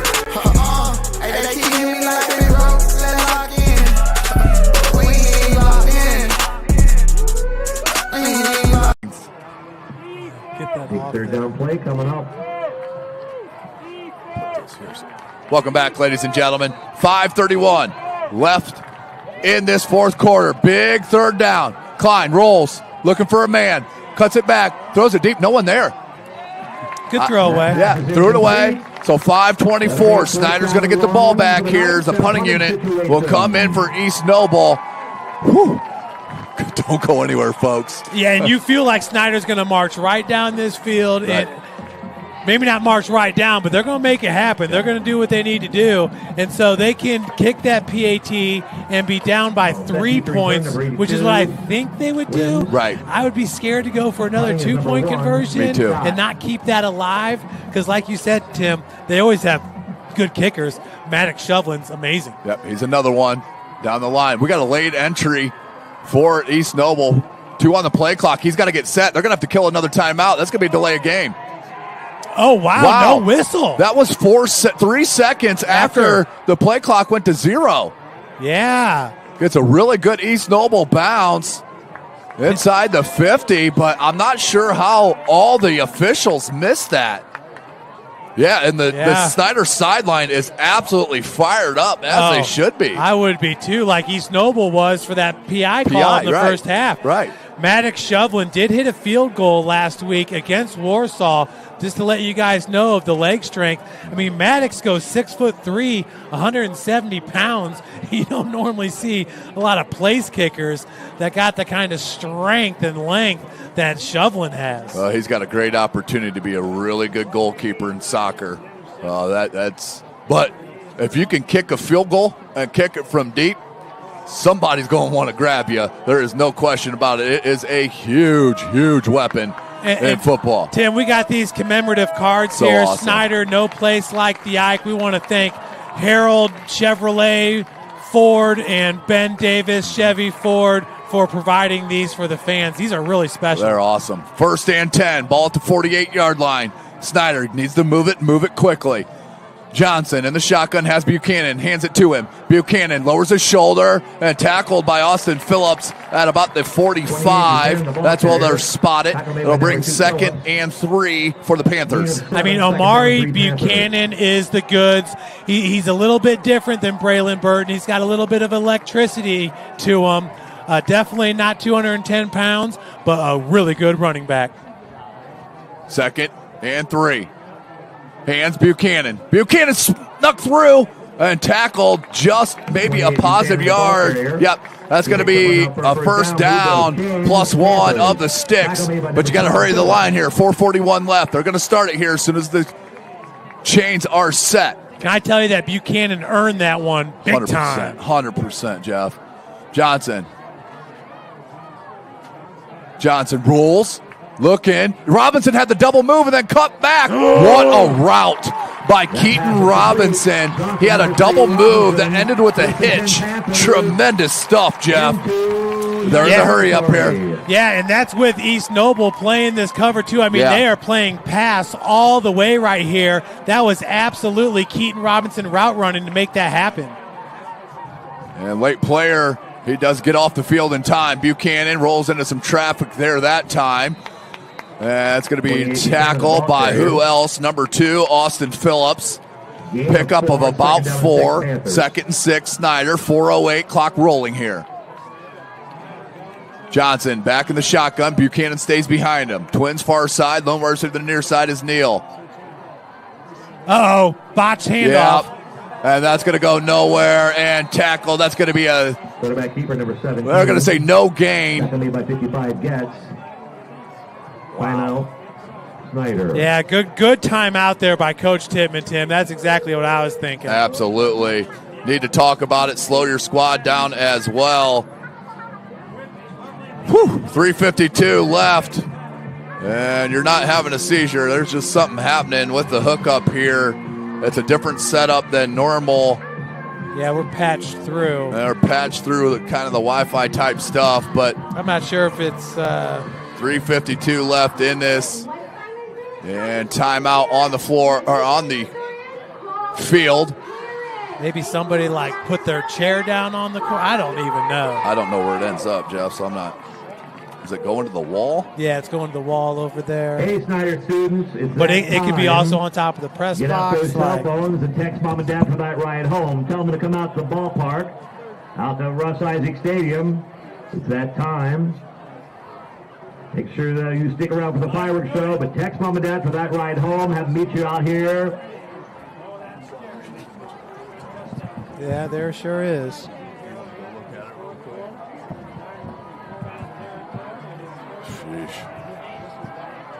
I mean, at this point. Listen, people, you don't have to message us. We know more than you do that we got a problem, all right? My goodness. 3rd and 8 for Snider. Play action. Goes in the end zone. Got it! Touchdown! Snider Panthers with a score to cut it to a 4-point game. PAT forthcoming on a huge pitch and catch. Johnson to Neal. Wow, Neal coming up large on that one. I would replay it for you, but I'm not going to put you through all that. Nope. Wowzers. So here is an important PAT.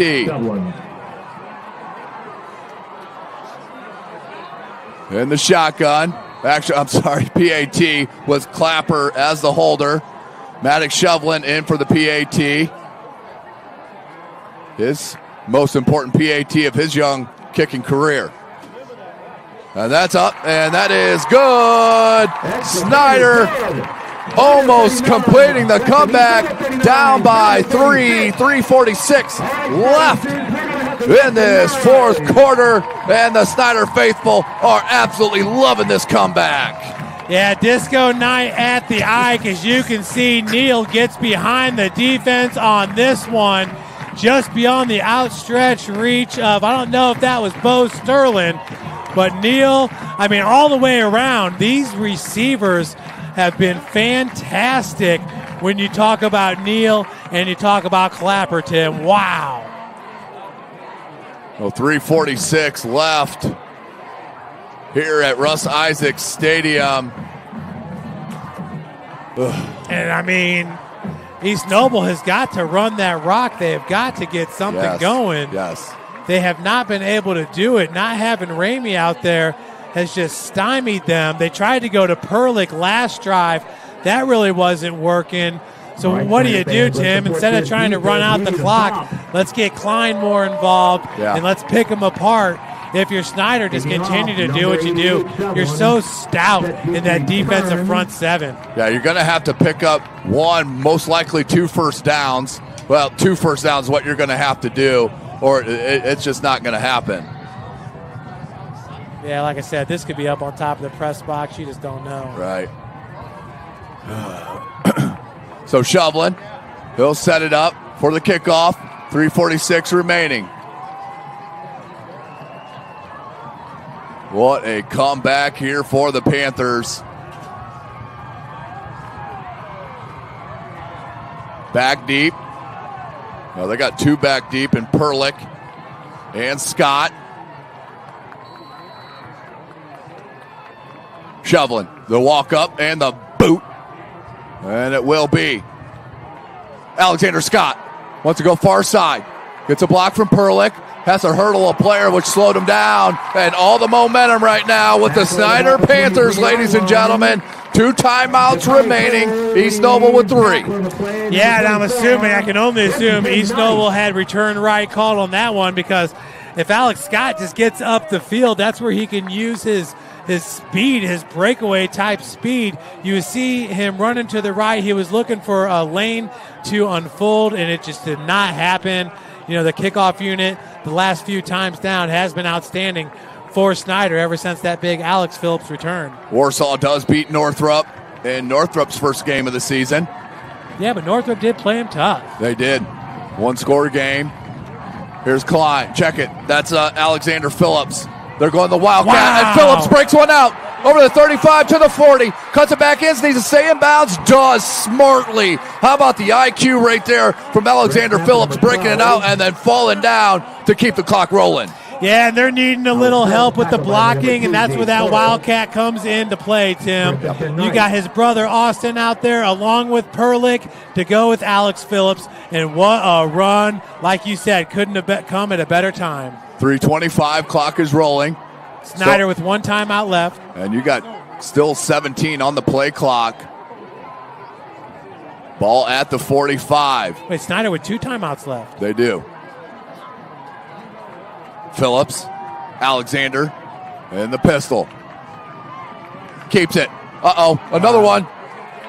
I mean, Jeff, it's worked so well. You get another blocker out there, and that extra blocker happens to be Austin Phillips. Yeah. I mean, he's just laying holes, and the line doing their job as well.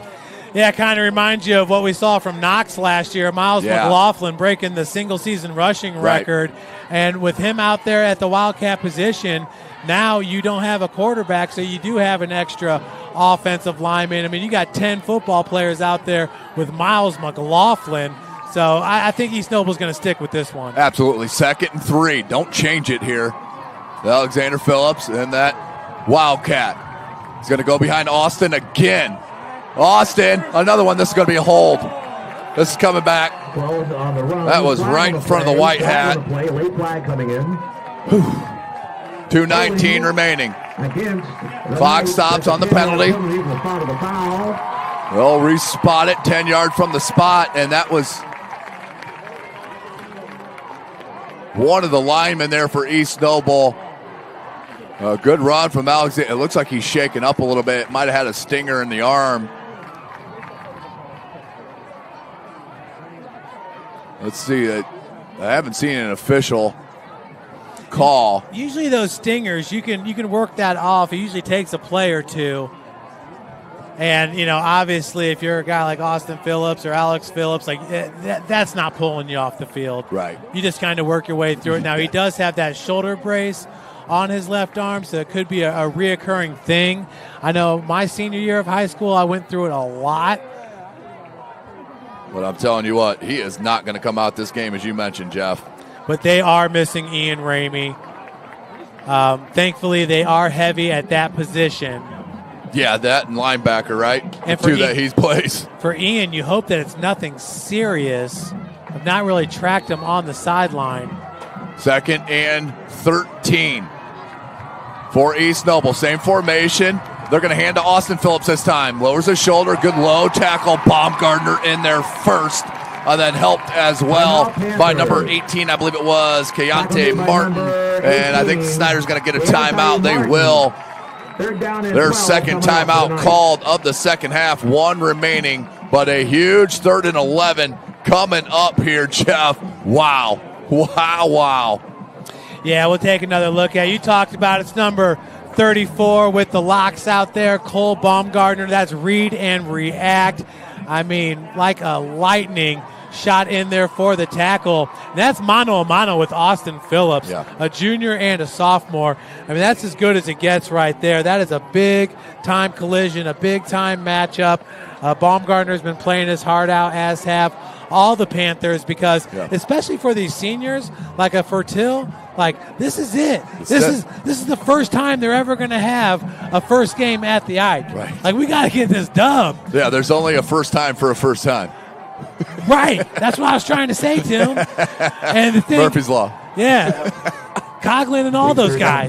But, yeah, I mean, 2:09 remaining, and you just got to understand the legacy. The Snider legacy is just so rich and so strong. It means so much to these guys. And the foundation here at New Russ Isaac Stadium getting tested by these fans here, making it loud. Alexander Phillips behind Alexander. And he's going to be shy, so they chose to go on the ground to make Snider burn their last timeout. But is Snider going to let it roll? If it does, it'll be down to about 125 on the clock. 123 or so. And it looks like Snider's going to hold that last timeout in their pocket, Jeff, for their intended last drive. Yeah. Boom. And, I mean, so you got 18. You can play it either way. This clock's going to be stopped at about 122. Yeah, 122, 123. Wow. And so East Noble's going to let it go all the way down, then burn a timeout. They still have 3 left. And if you're East Noble, you got to punt, right? You absolutely have to punt. You cannot I mean, it'd be different if it was 4th and 1, 4th and a half yard, but you're on your own side of the 50, and it's 4th and 7. Risk reward ain't there, in my opinion, but crunch time here. After watching that first half, ain't nobody thought this was coming. Stay tuned here for the last 123 at Summit City Sports. At the University of St. Francis, we believe everyone's made for greatness. Here, students are inspired to reach higher, academically, personally, and spiritually. We're not just shaping minds, we're forming servant leaders with purpose and heart. Rooted in faith and tradition, we prepare students to live lives of virtue, service, and joy. This is where faith meets reason, and where students discover who they're truly called to be. Discover greater.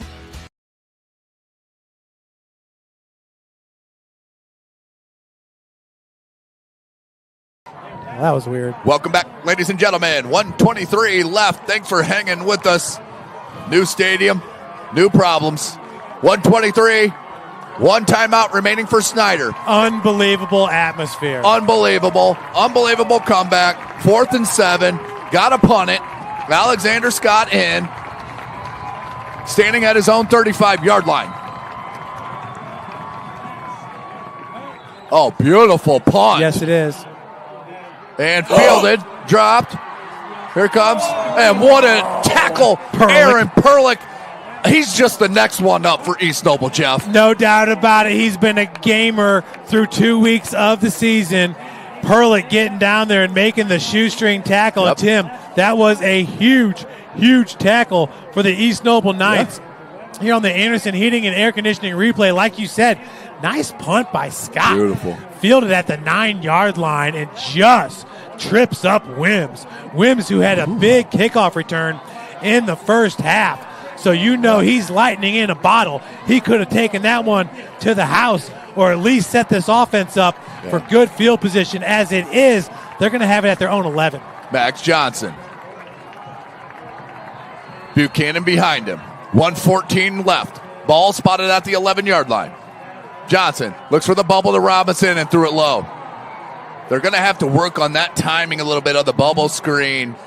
It's only worked once pretty flawlessly, and they got to figure that out. But I like the idea right there to get it in your playmaker's hand of Keaton Robinson. Yeah, if you got him one-on-one, I mean, it ain't nothing but a quick cut, and he can take it for 40 real fast. So absolutely. Now, from this standpoint, you know, it's tough because you want to give the ball to Buchanan and you want to give it to Burton, but you need to get that first down to stop the clock. Yeah, absolutely.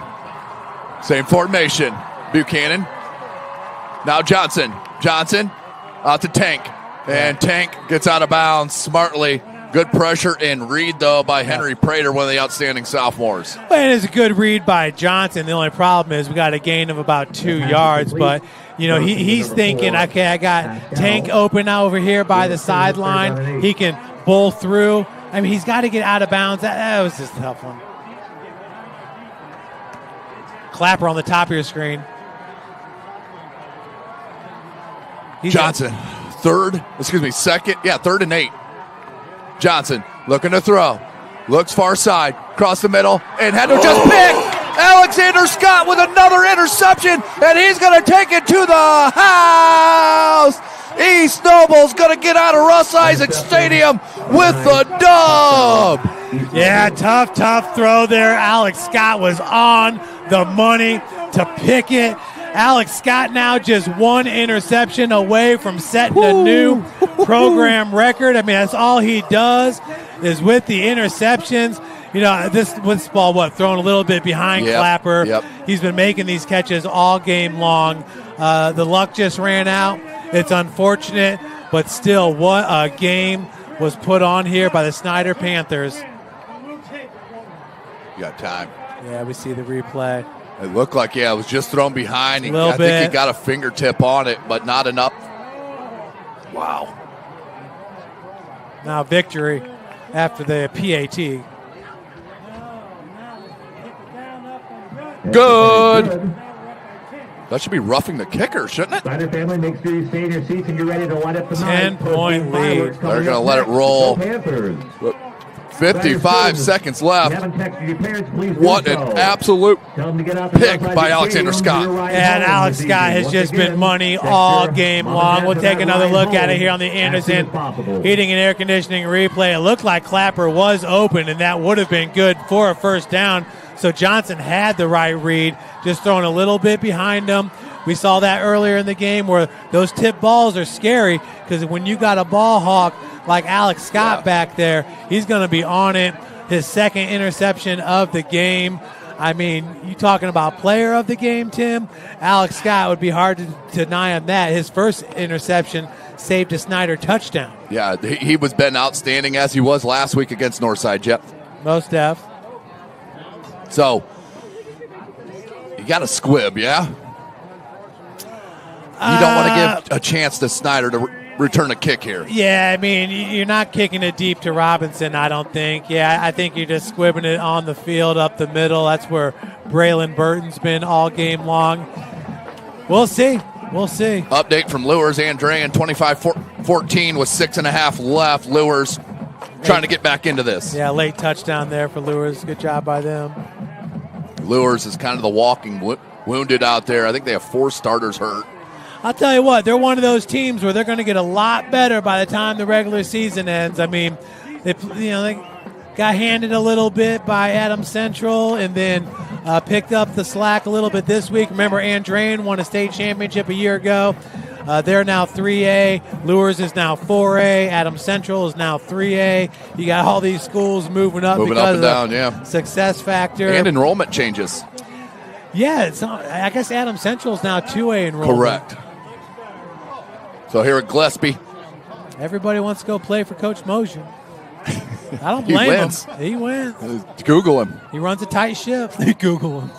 Gillespie to kick. Robinson back deep. Yeah, they squib it, but that's Burton. Right off the face mask.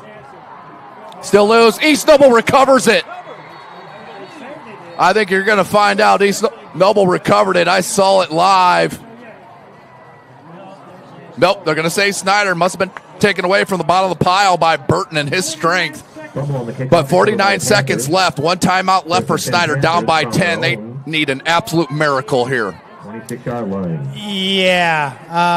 I mean, what are you looking at the hook and ladder? I mean, what are you trying to do? I'm trying to find Keaton Robinson downfield, preferably 25-yard downfield on one of them skinny slants.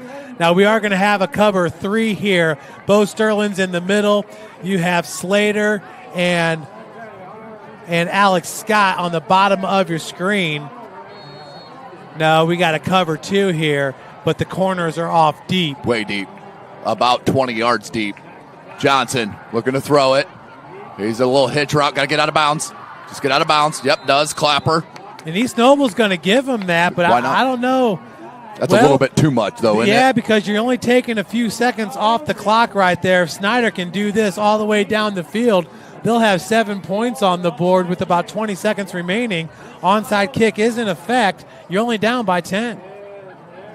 Johnson back in that shotgun, has Buchanan with him. Pressure, that's going to be a hold. Oh, my goodness gracious. Yeah, Getz is like, are you serious? Yeah, I mean, Getz would have had a sack. I mean, he was getting rode right there. My goodness gracious. And he's looking right at the white hat like, come on, man. Yeah. You saw that, bro. Come on. Oh, my Lord. Here we go, Johnson. Clock stopped at 35 seconds. 10-point game. That was right in front of the white hat. Right in front of him. And out in the open, too. Here's Johnson going back in the shotgun, of course. 3 wide receivers set. Looking to throw. Johnson squares his shoulders. Robinson blasted, and he's in bounds. Oh, they're going to give him out. No, they're going to stop it just, I believe, for the chains to move. What a hit coming up like a missile. Bo Sterling, as he has done a few times in this game, Tim. We have seen that. He comes up quick, kind of like an Austin Phillips. He's got that closing speed, but a nice reception. Shout out to Robinson for holding on to that one. Absolutely. That's tough.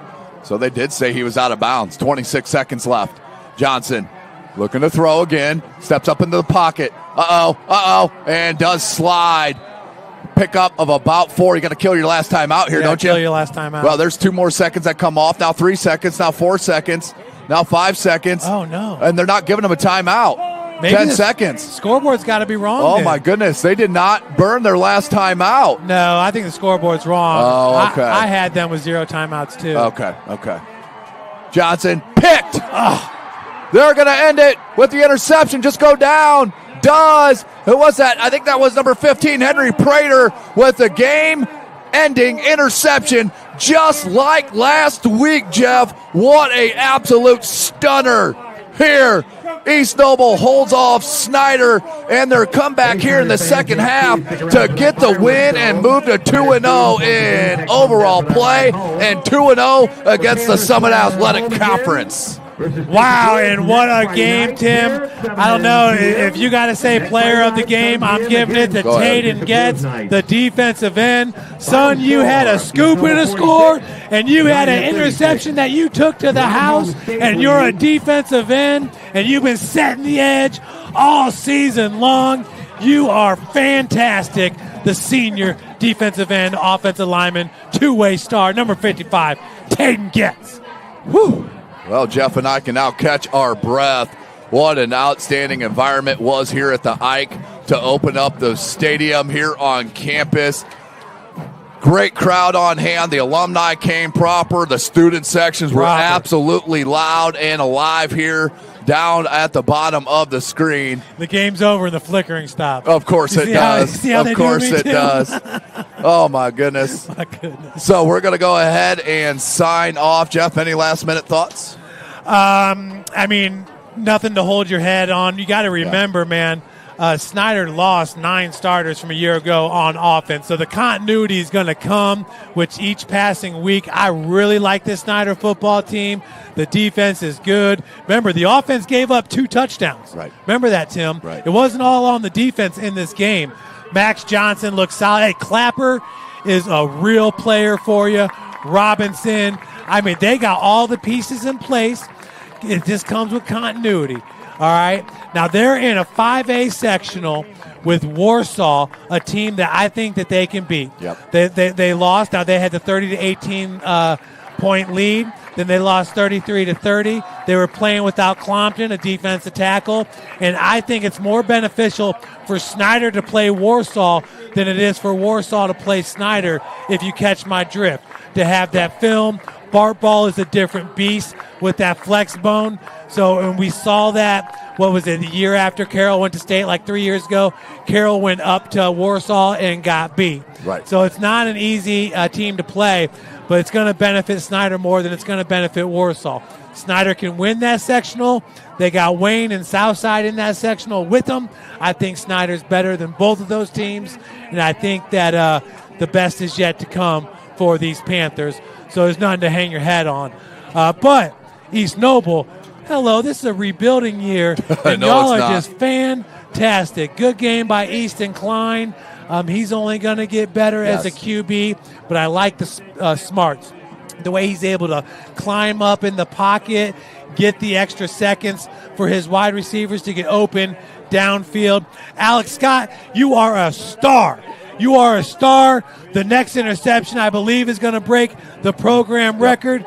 Good for you. Ian Ramey, get healthy because your team needs you. Our prayers are with you. That's the second game in a row. He's missed the second half of both games. That he's had to lead. Yep. And yeah, Mills and Getz. I mean, wow. Good job, guys. So there you have it, ladies and gentlemen. Outstanding job by both these squads. They left it all on the field, and that's all you can ask for. They put on an entertaining show for us up here in the press box, the people in the stands, and everybody watching at home through the flickering. We are excited to come back. We'll figure out the kinks here in a brand new stadium with a different patchwork. But what an outstanding job for Pat Reith, Jeff Mahoney. I am Tim Atkinson. You've been watching Indiana High School football right here from SummitCitySports.com. Have a great weekend, everybody. Welcome to the Summit City, home to the 260's dedicated high school athletes and fans. Each victory and celebration captured by our cameras. Treasure the highlights from the Summit Athletic Conference this season, or complete games live or on demand. After all, nobody's more proud to call Fort Wayne home than SummitCitySports.com. I started playing football when I was 4 years old in the Cup Football League at Leo. My freshman year of high school, I really started to notice that there was something different about how I played compared to what some other people were playing like. So then I started to develop more. I started to see the results, and then being able to go to Iowa was a big opportunity for me. Being able to train here at PSM has really given me an edge over my competitors. Working on my speed, that's the name of the game nowadays, is who's the fastest guy on the field. Being able to put my body in different positions to allow me to be in the best position during the game. It's so important to not take those days off and just get into a place like PSM where they have flexible hours, and it's good for college athletes to come in and just train. The athletes has always been here, and they're getting better. I'm watching, Summit City Sports, man, they're doing an awesome job. And, that's a plug. Them dudes are doing an outstanding job. And I'm able to be in Nashville and watch games on YouTube that they're broadcasting, and I'm seeing the talent. And it is just truly outstanding. And, you guys have seen the talent that's in the NFL now from Fort Wayne, Indiana, the talent that's coming up now, and the talent that, is just here, man. It's really cool. Developed for athletes of all sports, PSM's Edge training program is a personalized, high-intensity experience designed to help you outperform the competition. Whether you're looking to enhance your speed, strength, power, agility, or overall fitness, our expert training staff will build a program that adapts to your schedule while maximizing your overall performance. Now accepting athletes 12 years old and up. Get started today. Schedule your free evaluation at psmsports.com/edge. At PSM Sports Therapy, recovery is more than getting you back to your sport. It's about building a stronger version of you. Our team of experts uses state-of-the-art technology to build personalized care plans that get you healthy and back in action safely. With no physician order needed, contact us directly to receive top-quality care exactly when you need it. Call 260-266-4007. Visit one of our Fort Wayne locations or go to psmsports.com to learn more.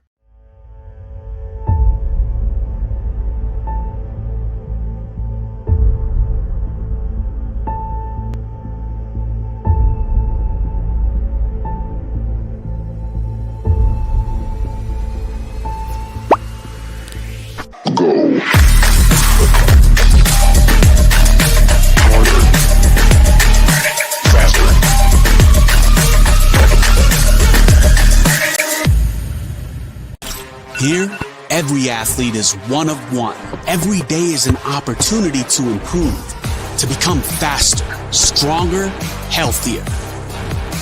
That's our commitment. With elite training and expert care, we transform athletes by pushing through challenges and sharing every victory. PSM, you've got goals. We help you get there. Learn more at psmsports.com.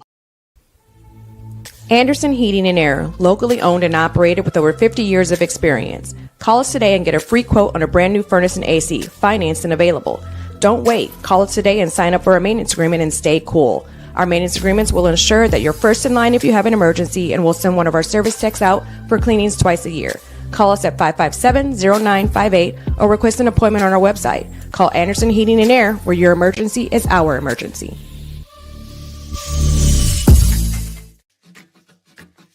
At the University of St. Francis, we believe everyone's made for greatness.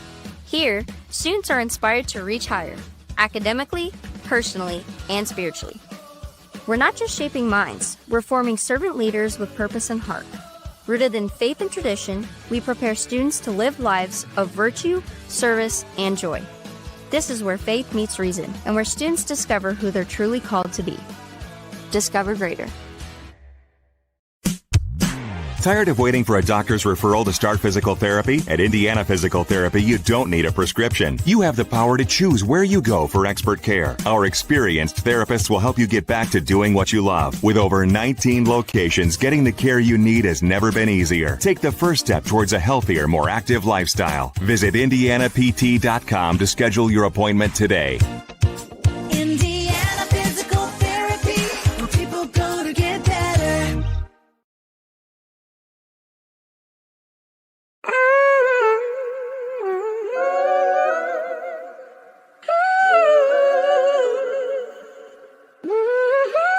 Damn, Kai, you going crazy. Huh.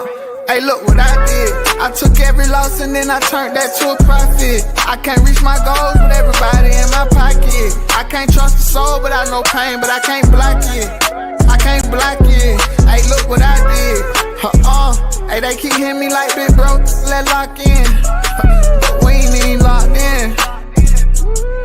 We ain't even locked in. Wake Contracting, your trusted choice for complete home renovations. The heart of your home. Dream kitchens and custom bathrooms designed just the way you want them. 5-star reviews and happy customers. That's the Wake Contracting difference. Call 260-444-6081 or visit us online today. Partnership between O&E, Orthopedics Northeast, and Parkview Sports Medicine is unique because our team is taking care of the athlete in their own